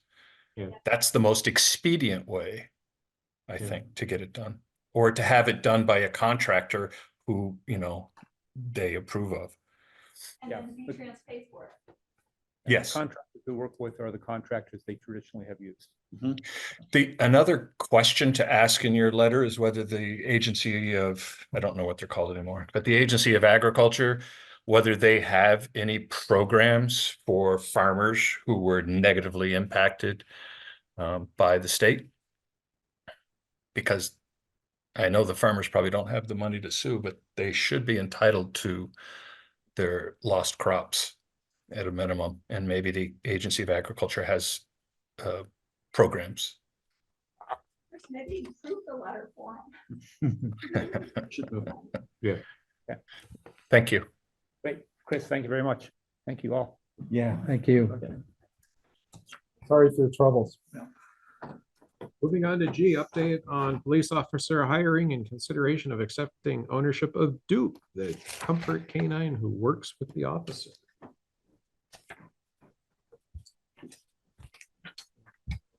I've met the guy. Can I summarize? Sure, if you like. This guy, his police dog is not Alsatian or Labrador or German Shepherd. It's more of a comfort dog, the kind of thing you take to a family's just been in a car crash. There's children crying. He shows up with the dog. The dog does an amazing job calming the dog down. He's been working in Williston with the dog. They're going to be brokenhearted to see the dog leave. They had a collection going in Williston to feed the dog by taking donations. And we would try to get something like that going here. But at first we would be, until we got that fund going, we'd be paying for the dog food out of the town's budget. And we also need to legally adopt the dog to make him a town employee. And get him a dog license. And get him a dog license. Well, The town adopts the dog? So there was an agreement with the, well, there was an agreement with the breeder. When the dog came to Williston, the dog would be a service dog in Williston. Williston would essentially own the dog. So the breeder is willing to transfer that agreement to Richmond so that Richmond would own the dog.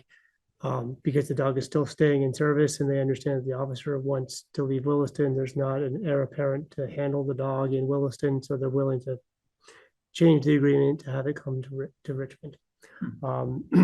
So yeah, so we're seeing that basically. And then I don't really need the Richmond dog license because I think the dog will technically, well, I guess if it is a Richmond dog, we need a Richmond dog license, even though it's going to reside with the officer outside of Richmond.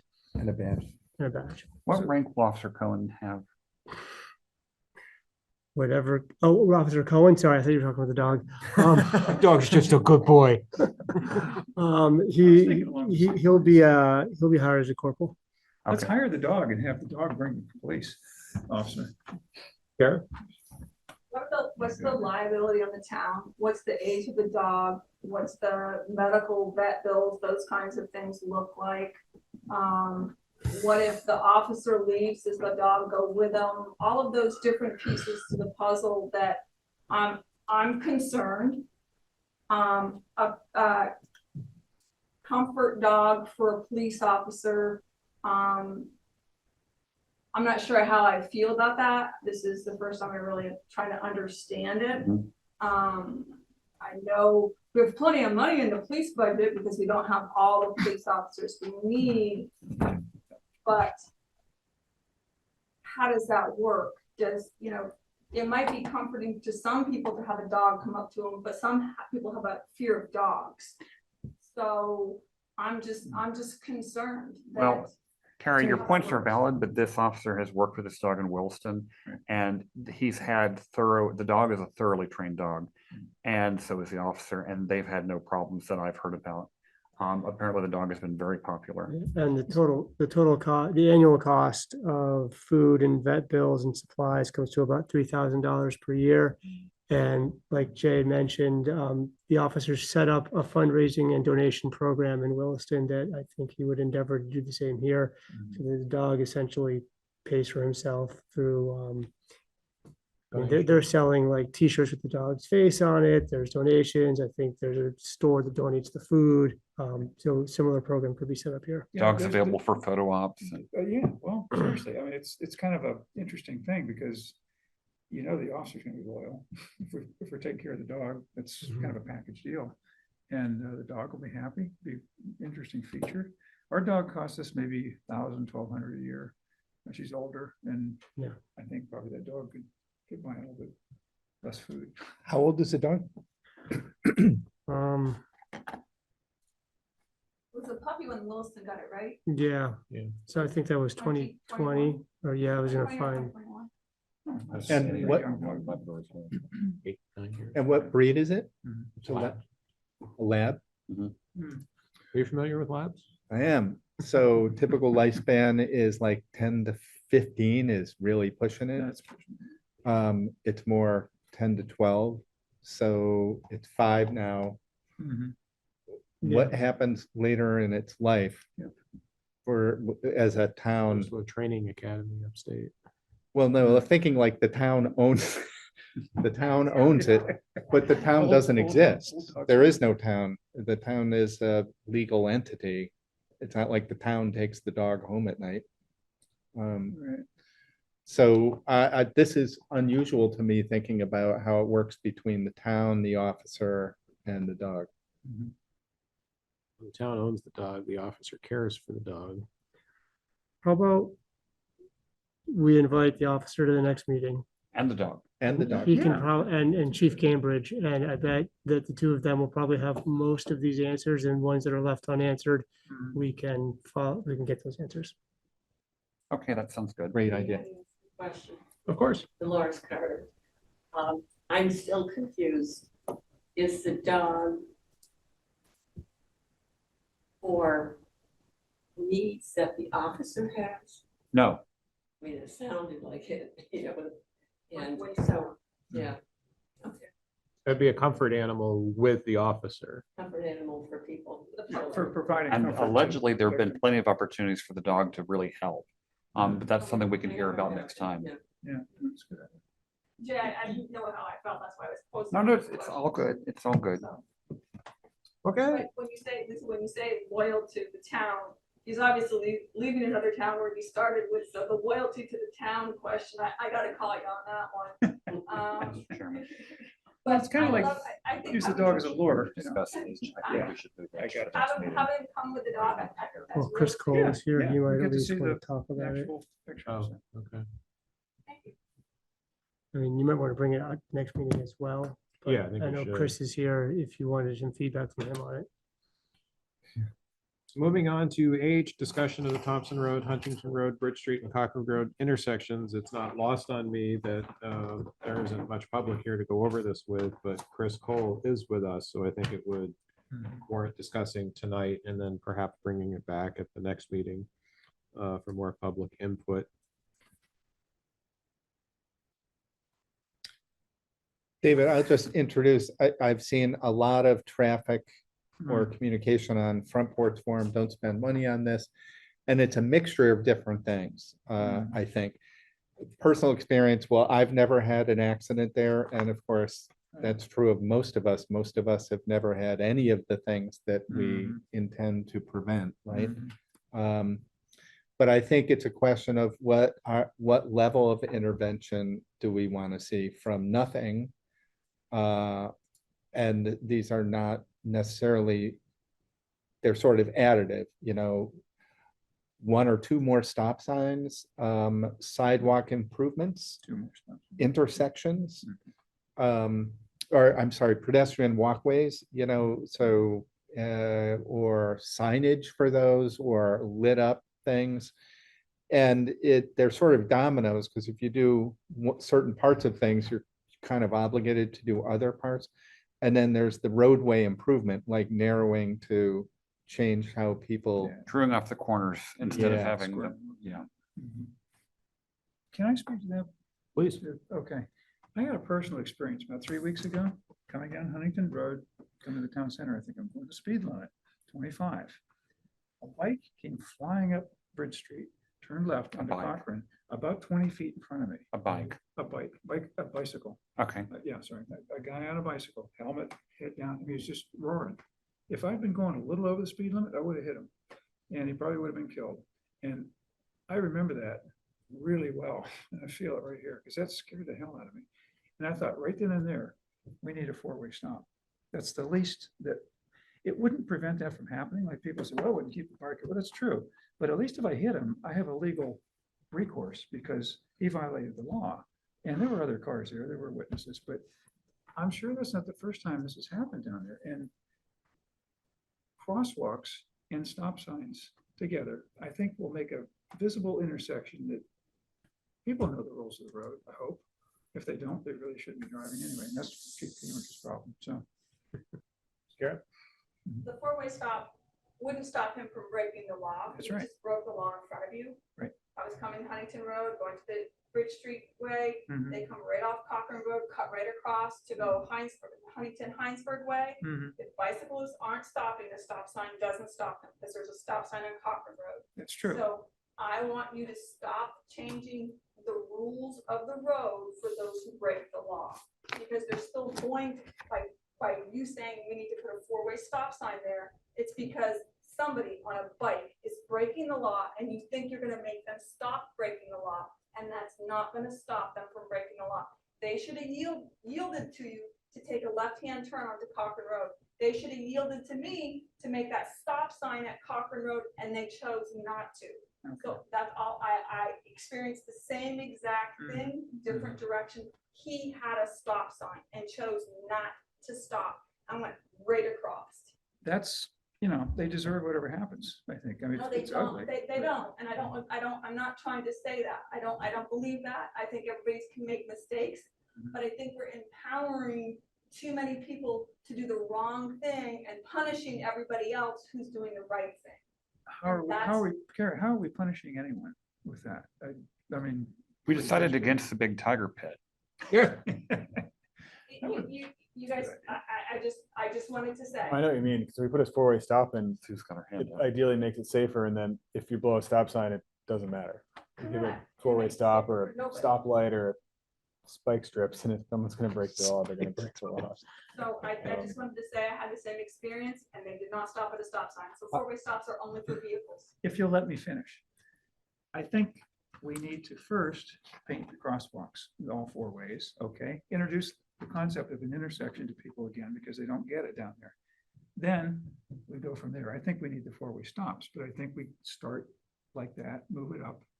I don't think I would settle for just the crosswalks painted there. They're not gonna do anything, but there are kids who have almost been hit there too. Particularly that diagonal crosswalk that's like 30 feet long. Even Pete Gosselin says, what's wrong with that? Why is that there? Yeah. So. Chris? So. Susan. Okay, go ahead, Susan. I was gonna let Chris go first, but go ahead. You're muted. You're muted, Susan. Thank you. There you go. The consistent theme of the flurry on Front Porch Forum was, I've been going through that intersection for 30 years and I've never had a trouble. And I just was going to make the point, and there aren't many people here left, but that it isn't just about accidents. It's about the speed with which cars come off of Huntington Road down to Cochran Road, and people on Cochran Road trying to exit Cochran Road don't know whether the car is coming straight or whether he's turning onto Bridge Street. And so it's very confusing, and I can tell you how many people turn around in our driveway because they went the wrong way at that intersection. It's very confusing. So I was thinking about what the important features are, is slowing cars down, which could happen with speed bumps on Huntington Road and on Bridge Street, and getting people safely across the street, which could happen with flashers. So even if you didn't do the four-way stop, if you did, bumps and flashers and better signage, then you might solve the problem. But four-way stop is definitely the safest. Thank you, Susan. Chris? Don't have any other particular comments to make, except that, anecdotally, it was funny. I went through the intersection the other day, and like people who've lived here for 51, 41, 31 years, I go through the intersection. But I was going onto Bridge Street and I didn't put my left-hand turn signal on. And the person who was waiting at Cochran Road came out in front of me. And they were doing that, you know how they're trying to turn right onto Bridge Street and they just sort of eke out a little bit, a little bit, a little bit, a little bit until you're in the road and I'm going to hit you. I had to stop in the middle of the road so they could get out. So that's just not a smooth functioning intersection. And I do understand that change is difficult for people, but this intersection is a vestige of horse and buggy days. This is not a modern intersection that has been engineered to modern day traffic standards. So it's no wonder that people don't really quite know what to do about it. And from my view, it's really about the pedestrian safety and getting them through the intersection. As it is, it doesn't work. It's just too long a pedestrian crosswalk. If you're going to put crosswalks in and you don't put stop signs in, then you're going to have to, that would be like a mid-block crossing. You will have to have the flashing beacons there. You know, I think if you're going to do the four-way stops, you need to do the pedestrian facilities. You know, anything would be an improvement over the status quo. Thanks, Chris. Tara? Again, 2 examples of illegal activity. You don't roll through a stop sign to make a corner, and you don't speed in an area. And so I think we need to get that police officer with a dog and have him sit at the intersection, and that's his primary job, is to slow traffic, to have people stop at stop signs, and to have people yield when they're supposed to yield legally. Because every single example we just used is illegal activity. Mr. Chairman. It is, but And it's not a standard intersection, Cara, and people Okay. don't Seriously, know how to do that. much as we're enjoying this conversation at 10:30 at night, let's clam it, put this on next meeting's agenda and move on to the other things. I'm good with that. That's the thing we need to do when there's more people here. 'Cause Yeah. We're just. Aaron, did you want to speak before we moved on? Yeah, but I can wait till next meeting. Okay. So we're going to bring this back next time and hopefully discuss it when we have more people here to discuss it with us. Could I suggest, David, we put it near the top? Yeah. Like first couple? The highest number on the agenda? So next agenda, you also have an update from the 3 Parks Committee, which could take a good hour. Let's have that number 2. Well, not doing it right now is absolutely fruitless. No, I agree. I'm just saying that every agenda lately Chris was here, so has we wanted him got to 2 or speak, and then 3 hour plus long topics. So and three Parks has already requested to be at the top or near the top. So what would you like to do with the first Make it agenda second. item? Make this one second? Yeah. Okay. So let's move on to J, consideration of approval of an increase in the fiscal year 25 pay grid.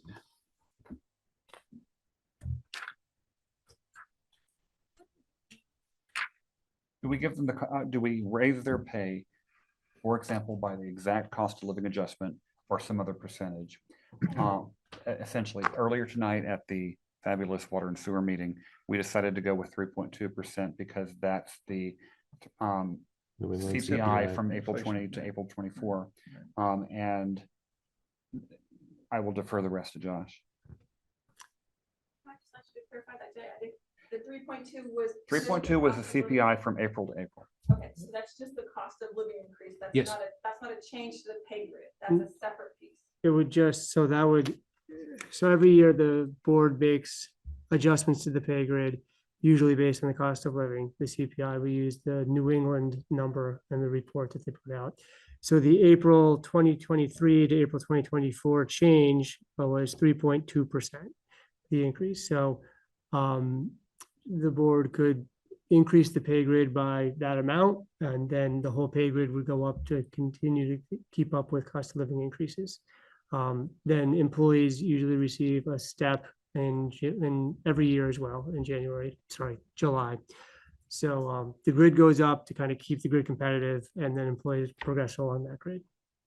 So, yeah, okay, that was my question. So And- every year there's a cost of living increase to the grid, and then employees have the option to move within that grid too for, And they not go an up to- option, but the Steps. there's a path Right. there. Up the Okay. step, yeah, and then Yeah, and then the budget for FY '25 is built on a 3% increase. So all the wages and everything was built on a 3% increase for FY '25. That was We our didn't- assumption or Right. forecast. That was the assumption that we made back in the fall when we were setting the budget. Because we didn't know what the CPI would be, so we guessed and our crystal ball said, I think it'll be 3, and Yeah. it was 3.2, so we were pretty close. And then the complicating factor, just a little bit, is that the police agreement calls for at most a 2% increase. And this would be something we'd have to negotiate with the police union. We've temporarily paused negotiations with the police union on a new collective bargaining agreement because we had no officers and therefore no one to negotiate on behalf of. We Right. now have an officer starting, so I would presume that Well, we might be opening this back up or not. probably gets a little more complicated than that because the officer will start, but they have a year probation. So. You're right, I do remember that. So, as I looked at the pay grade increase last week, reached out to our attorney for some advice on how do we negotiate this with the union, and I haven't quite come to a conclusion on that, unfortunately, at this point. So I might have more information by June 3rd, but I'll let you guys know. Yeah, so we'll put that on So them on the back yeah, burner for now. Is there This an will- employee on probation because of? No, short it's a tenure? statutory thing. I mean, And are they per actually the, an employee? full-time? it's per the union agreement that the union, they're sort of on probation for that first year. Ah. And therefore not, I think the technical, I don't really want to misspeak, but the guidance is that they can't. Jay, how would you describe it? I think they can't be like a voting member at that point or a member that we can negotiate with. Well, And if some- forgive me if I want to make sure, I could be misspeaking a little bit here. It's I- ten. I'm not gonna quote. I just because it's with the union, I don't want to say, Right. like, there's Yeah, I technicalities there that I'm not explaining well right now. But the So my technicality that it's explained by the lawyer is there's a year probation before they can be engaged in the collective bargaining agreement. So my suggestion would be that we skip over the potential executive session to discuss all Yeah, of I that. think we should do And that just, later. I move to increase the town pay grade by 3.2% for fiscal year 2025. Lisa, I'll second. And so the other part of the pay grid is they could get like a 2% pay increase and those kinds of things. I think historically you stayed to what you budgeted, which was the 3%. Yeah. And so We're going a little over budget. what is the impact of the 3.2% on the town-wide salaries of that 0.2%? So if you take your full salaries and you increase it by is the 3.2% on top of it after, they get their So the budget was built on, grid increase? so the budget was built on the grid going up 3% and everybody going up a step. So it would be 0.2% more, which I don't have that figure, but it would be relatively not a huge Well, amount. let's just use an assumption. What do we think salaries are across the board, not including police department? 1 million, 2 million? Sorry, I don't even have it. I Okay, can- so let's call it 2 million. Times Even that much, 0.2%, 0.002. Yeah, Yeah. when you hit the percent sign, it works the same way. $4,000. Okay, that's all I want to know. That was a good question. Sounds like a plan. I mean, it just seems you get a incremental to second? me, Exactly. like, Okay, motion made by Jay Fur and seconded by Lisa Miller to move the town break pay grid up 3.2% following the New England CPI for fiscal year 2025. Calling the motion to a vote, please identify yourself and signify your vote. Adam, I. Bard, aye. Lisa, aye. Jay and I. David, I. Thank you, town employees. Correction regarding a certificate of deposit rates at the last meeting where the select board moved to recommend that the treasurer purchase a 6-month certificate deposit for $750,000 with Northfield Savings Bank. Finance Director Connie Bona found that she had an error on the spreadsheet which showed interest rates and projected earnings on certificates of deposit provided by the bank. She found that she switched the labels for Northfield and Union Bank, so the rates shown for Northfield were actually the Union Bank rates and vice versa. The result of the correction is that Union Bank actually has a slightly higher interest rate for the 6-month CD. Following is an explanation. For our discussion, the difference in interest earned between the two banks at the end of 6 months comes to $223.47. Jim wants to stay with Northfield Savings Bank because they're local to Richmond, but mainly because with having so much money tied up in CDs between now and August, he likes the idea of no penalty for the 6 months if we have to pull the money out earlier. The no penalty allows us to go higher than the $500,000 that was in the CD that matured in April. Things may run a little tight as we go through summer projects between now and August, tax installments being due. Okay.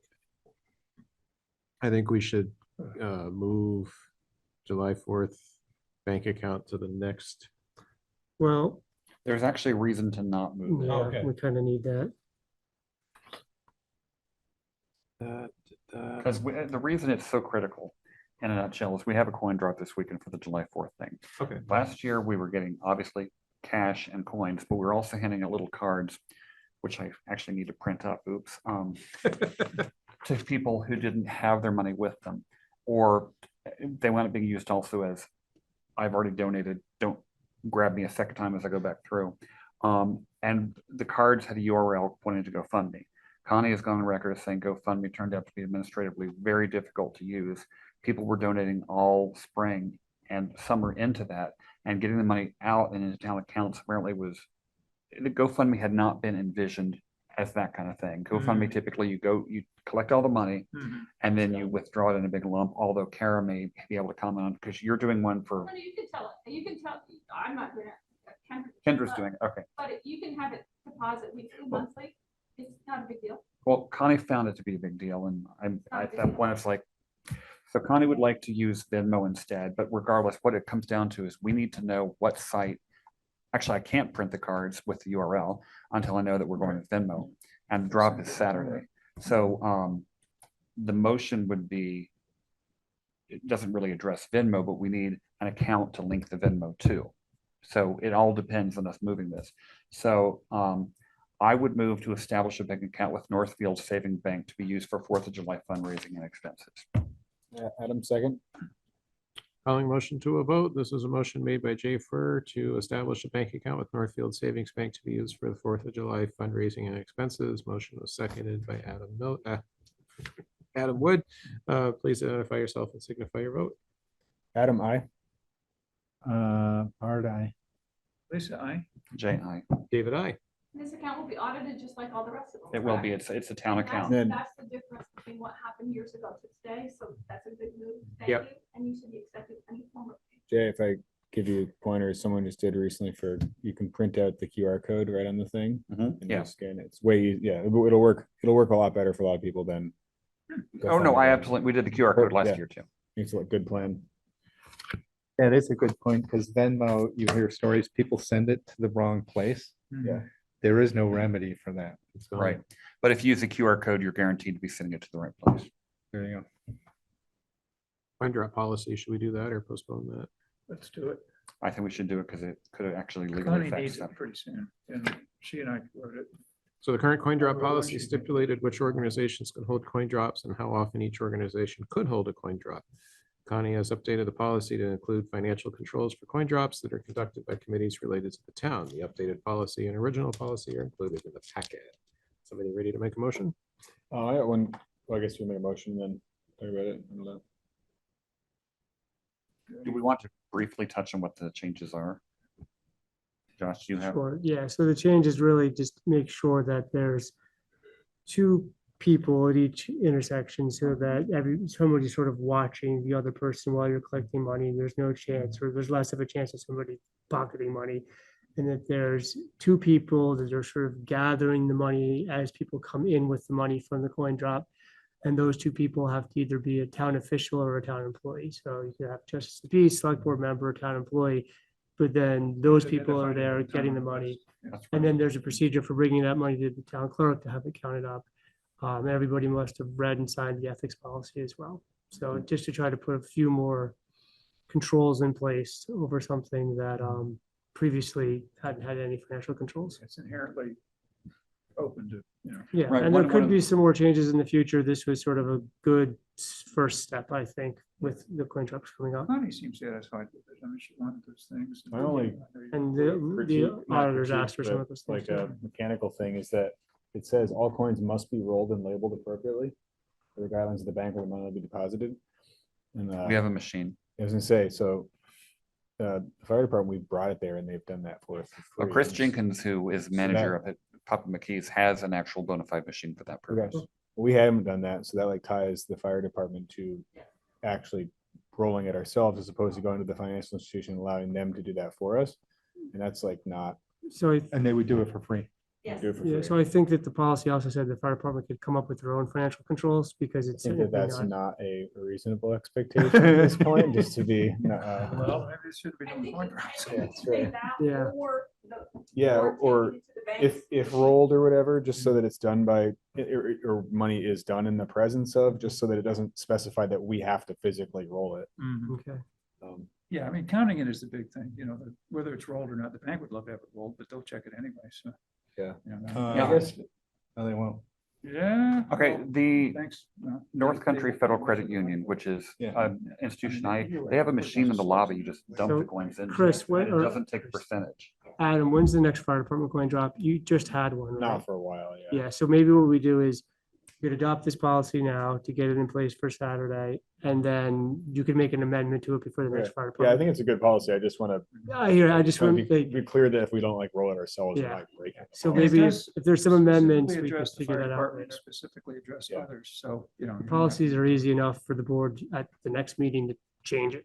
Imagine for the 4th of July committee too, it would be nice to just bring this stuff somewhere and dump it in, wouldn't it? Yeah. It saves all the Yeah. time. Fortunately, this year, others are handling that, so I don't have to. I won't even be here for the coin drop. I'm gonna be sorting through my father-in-law's effects in Dayton, Ohio. If we find any cool coins. No, it's It's not. not. It was all the Okay. stuff that the person who did the house said, I know that they don't want this, they don't want this, they don't want my mother-in-law, her 500 Talbots outfit she never wore. But this, and this, Yeah. probably I should save that for them to look at. And it turned out to be 11 boxes. Motion, or are we talking about ahead of the motion? We need a Oh my motion. gosh. I move to approve the amendments to the coin drop policy as presented. Thank you, Adam. Is Bart, I second that? Thank you, Bard. Calling the motion to a vote, please identify yourself and signify your vote. Adam, I. Bart, I. Lisa, I. J.I. David, I. Josh, you want to talk about the special meeting for? David, a point of order at 11:15. Do we think we're gonna get through all this? No. or Can we make I would a, recommend doing S just for what it's worth. Yeah. It'll be really quick. Which one's that? and I guess And that's, some a- of these are just updates. Yeah. Well, and We've some already of done them- W, T, U, and V don't have to be done. R doesn't have to be done. Q doesn't have to be done. We should do P and S. So if you're not doing Q, I won't stay. Consider it like an investment of. Yeah, I think S is kind of an action item. We have to do that. Yeah, I would, I mean, Q and S? well, O and P for accepting some grants. I would do O, P, and S if it were me, because Q, well, I'm gonna shut up now. I'm not the chair. You can wait, just let me know if it's wait, I'll leave. Yeah, I think it can wait. 'cause Okay. it's Almost 11. Okay, tell us which ones you're definitely doing. Should we strike N? Or you mean We should do it table next and week. Next meeting. table end to next meeting? N, O, P, Q. O, yeah, O, P, Q. S, O, P, and S would be the three I would definitely do, because they're quick and they're all action items. Yep, Okay. and the others are updates or, so OPS. And actually, I would like to hear V, just for what it's worth. Okay. So, consideration of accepting a grant for the Winooski River Hazard Mitigation Scoping Study. Mr. Chairman, I move to accept the grant for Winooski River Hazard Mitigation Scoping Study and to name Town Manager Josh Arneson as the duly authorized representative. I'll second. Thank you, Jay. Thank you, Lisa. Calling a motion to a vote. Please identify yourself and signify your vote. Adam, I. Bart, I. Lisa, I. J.I. David, I. That was quick. Mr. Chairman, I move to accept the USDA Emergency Watershed Protection Grant with the understanding that any costs not covered by the grant will be the responsibility of the homeowners through the grant benefits, and to name Town Manager Josh Arneson as a duly authorized rep. Thank you, Jay. Do we have a second? This is Bart, I second that. Thank you, Bart. Calling a motion to a vote. Please identify yourself and signify your vote. Adam, I. Bart, I. Lisa, I. J.I. David, I. Consideration of approving liquor licenses. Mr. Chairman, I move to approve first-class liquor licenses for Stone Corral and for Sweet Simone's. I'll second. Lisa. Calling a motion to a vote. Please identify yourself and signify your vote. Adam, I. Bart, aye. Lisa, I. Jay, I. David, I. And were we going to skip T tonight? Is there an update? I think we were gonna skip T and U and move to V is what you guys said. Yep. Okay. Update on a project to change the locks at the town center. Well, that's part of the, hold on a second, I'm just making sure I'm keeping my timestamps up to date. OPSB. If you have a public building and you issue physical tangible keys, Right. you're getting less and less secure with each year because Exactly. people will copy them. Yeah, Yeah. so I asked, Say do not duplicate. yeah, They're machines that you don't even need to go to a human. They just Yeah. pop in a machine. and we give out keys to, different committee Yep, members that makes and sense. staff, and we don't always collect them back if ever. So I asked Jay LeBear, who's the owner's rep, who's helped us out with other building projects, to look into this. It could be as simple, as small, I should say, as the front door and the 2 doors leading up the stairs, or we could do all locks, all offices. I think that the 3 doors, sort of the main entryway up the core, are the most keys out in the public. I don't think many people have too many office keys, but you And never if we know. do, and if we do a keypad method instead of cards, Yeah. you can periodically just change the key number, the combination. Or you can have unique ones for every single person that shows up. Well, that's And you also can true. log 'em in, Yeah, too. and that's where, so this could, Then you know it who's could coming start in. out really simple, or it could balloon. So Jay's gonna look into some options for us and come back with some ideas of like, here's what you could do. I know, just anecdotally talked to Rebecca, I think they have a code that they hand out to people that are using it, and they change it every week. Right, they do. Yeah. So, Every week. well, they also have a lot of people from the public that aren't just the same. So that may not work here because we have a lot of recurring committees. So it might be the conservation committee number is this, and then we can change it if they move. We were to like remodel this building, would we have like controlled access and stuff, like some kind of automated access control? Was that part of the proposal? Well, that could be part of I'll dive this. into that since I'm on the committee. That could also be part of the key. It could be a card, it could be a code. Sure. There's a few different ways to do it. Jay, you're looking into that? Not No, in Jay Shambar, Jay the- LeBear, bummer. who's I was our gonna say owner's thank rep. you, but never I'm kind of mind. on a parallel track, which we're not going to discuss tonight unless you want to, is Cameras. Cameras. I've been beating that drum for years. You would have my vote. It's a new standard. I We have- mean, we have fire department cameras and it hasn't caught anything super egregious, but it's. But we kind did of- have a guy kick the door in here. Yeah. We put in cameras for much less than that, so. Whenever anything happens, the first question is, where are your cameras? And we're gonna be like, They're on I'm sure Amazon. passive would be. Ordering them up right now. I don't know if that would affect our premium with passive to know that we have cameras and better locks, but it probably wouldn't hurt.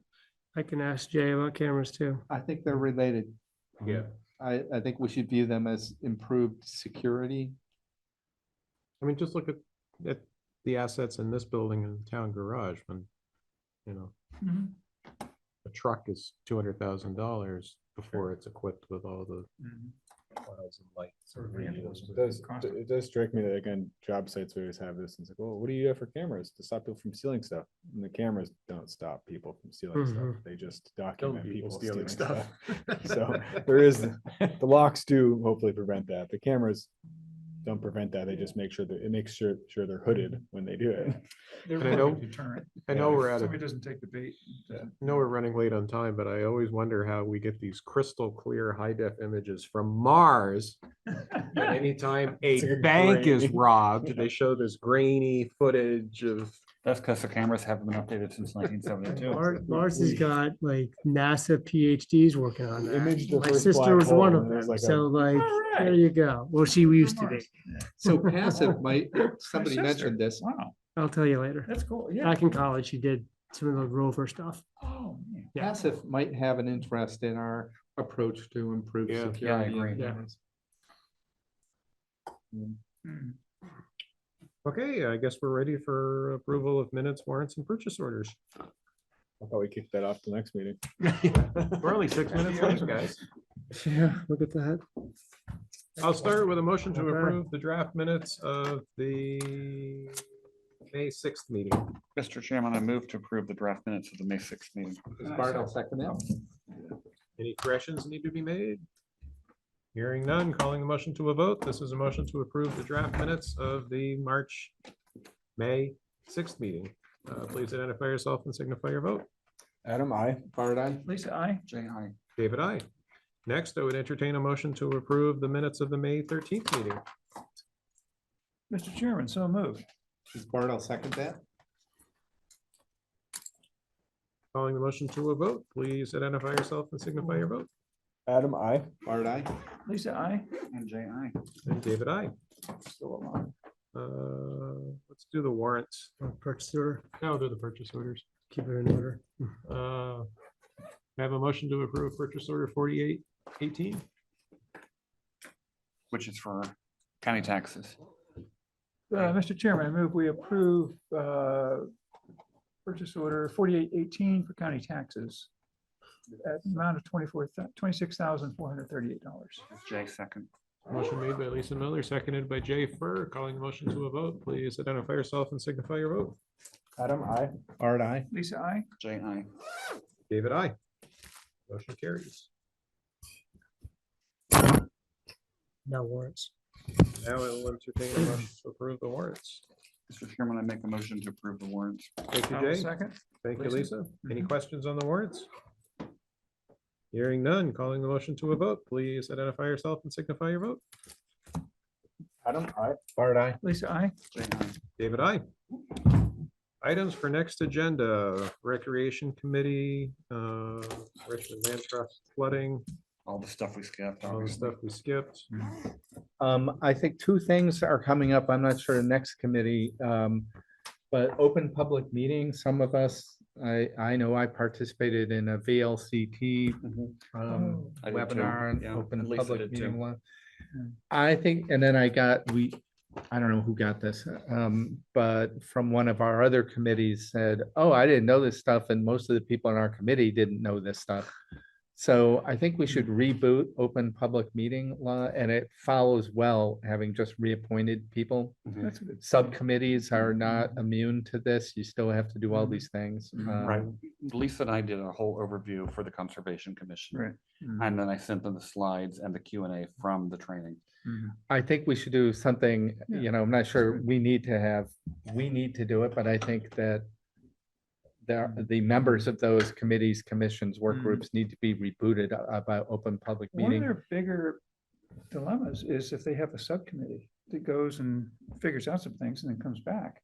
Yeah. They've been Well, doing we it worked all- out the answer. Yeah. If we don't call it a subcommittee, Mhm. if we say Bart and Adam go off and look into this, totally legal. Exactly. As soon as we make it a subcommittee, we got a warning. Exactly, Right. it's a quorum, yeah. Yeah. So what do you want to do with the next agenda with that? I'm not What are sure you it needs to envisioning? fit next time. It could fit later. Busy one next And time. also coming later, I think, the legislature passed the municipal ethics statute.